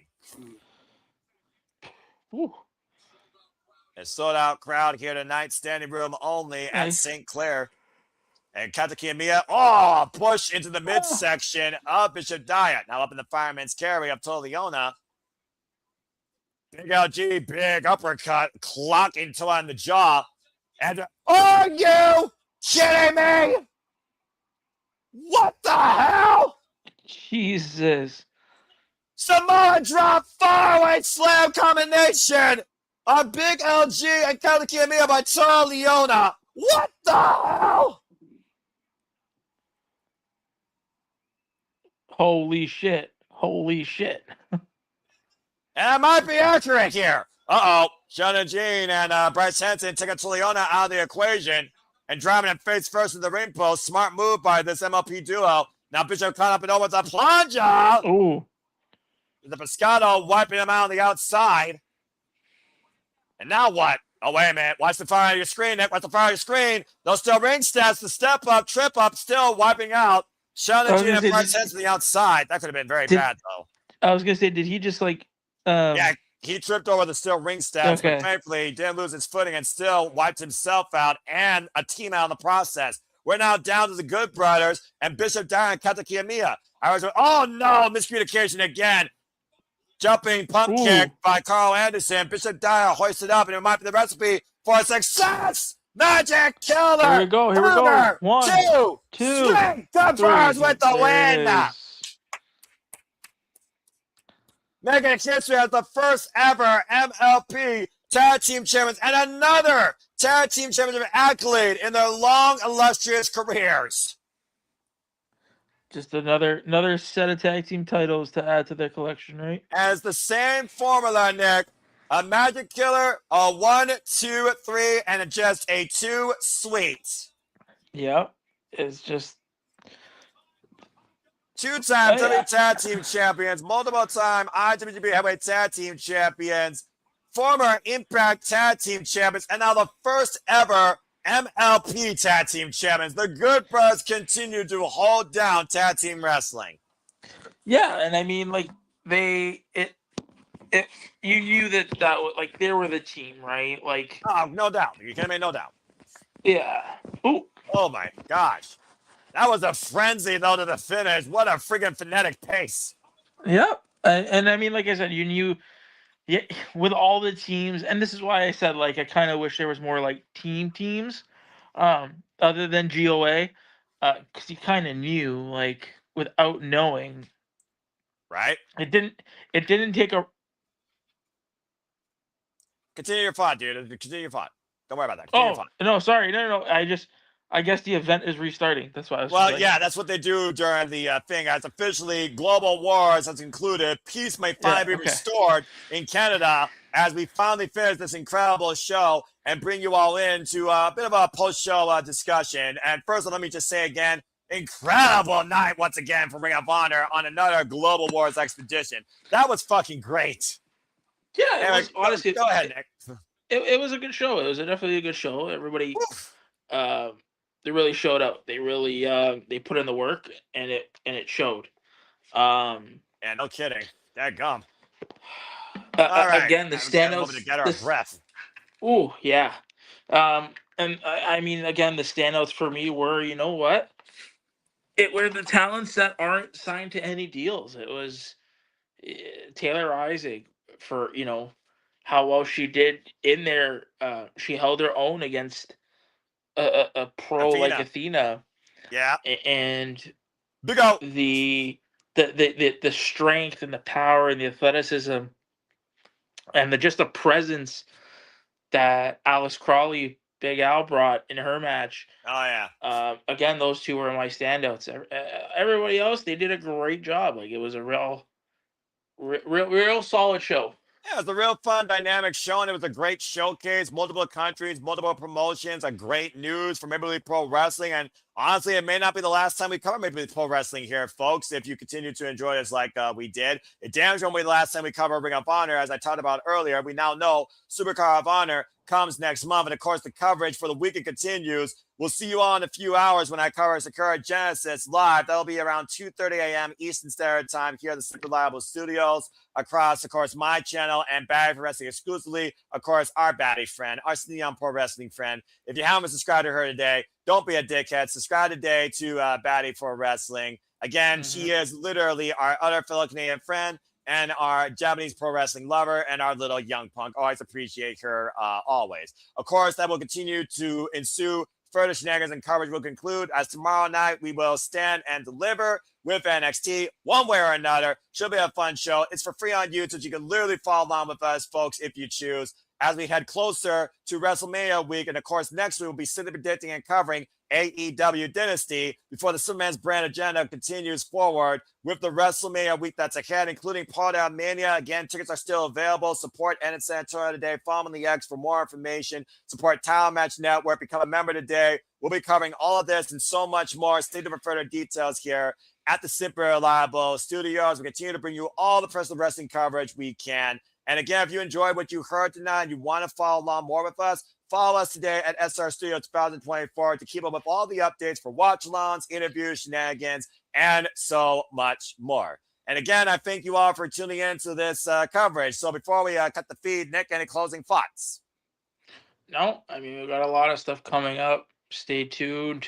A lot of great interviews, a lot of watch-alongs. No, that's it. I think that's really much it. Ooh, should check out the boys on GCW. Yeah, exactly. I also want to point out again to our friends in the GCW collective. Again, follow them as you see right there. They are currently covering GCW Last Call as we are simulcasting here. So please continue following along and showing your love for GCW and for their work as well. And good luck to all those still in the GCW League as the forum is now closed. The NXT League forum, of course, is on my social medias and also on my YouTube. If you want to further engage and follow me, I am the Cement Noel Foster. You can find me at Foster 916 on the X and on YouTube for all things professional wrestling. But you also will literally see me in less than in about 3 hours. So for Nick Ferrantes, for every great Canadian professional wrestling fan, professional wrestling worker, for all of you that have tuned in, whether just for the moment or for the whole entire thing, as you continue to allow the passion to continue to pursue, I thank all of you once again for bringing us along for another ride and another great professional wrestling coverage tonight. So until next time, in and out of YouTube and on your screens and on your X, I leave it as always with this: make a positive impact in life, and have a good night and finish tuning into our coverage of Ring of Honor and MLP Global Wars Canada. Have a good night, folks. We'll see you next time here in the Super Labo Studios. I definitely am going to now. Take care. Cut the feed. Cut the feed. There's your freaking steal my gift.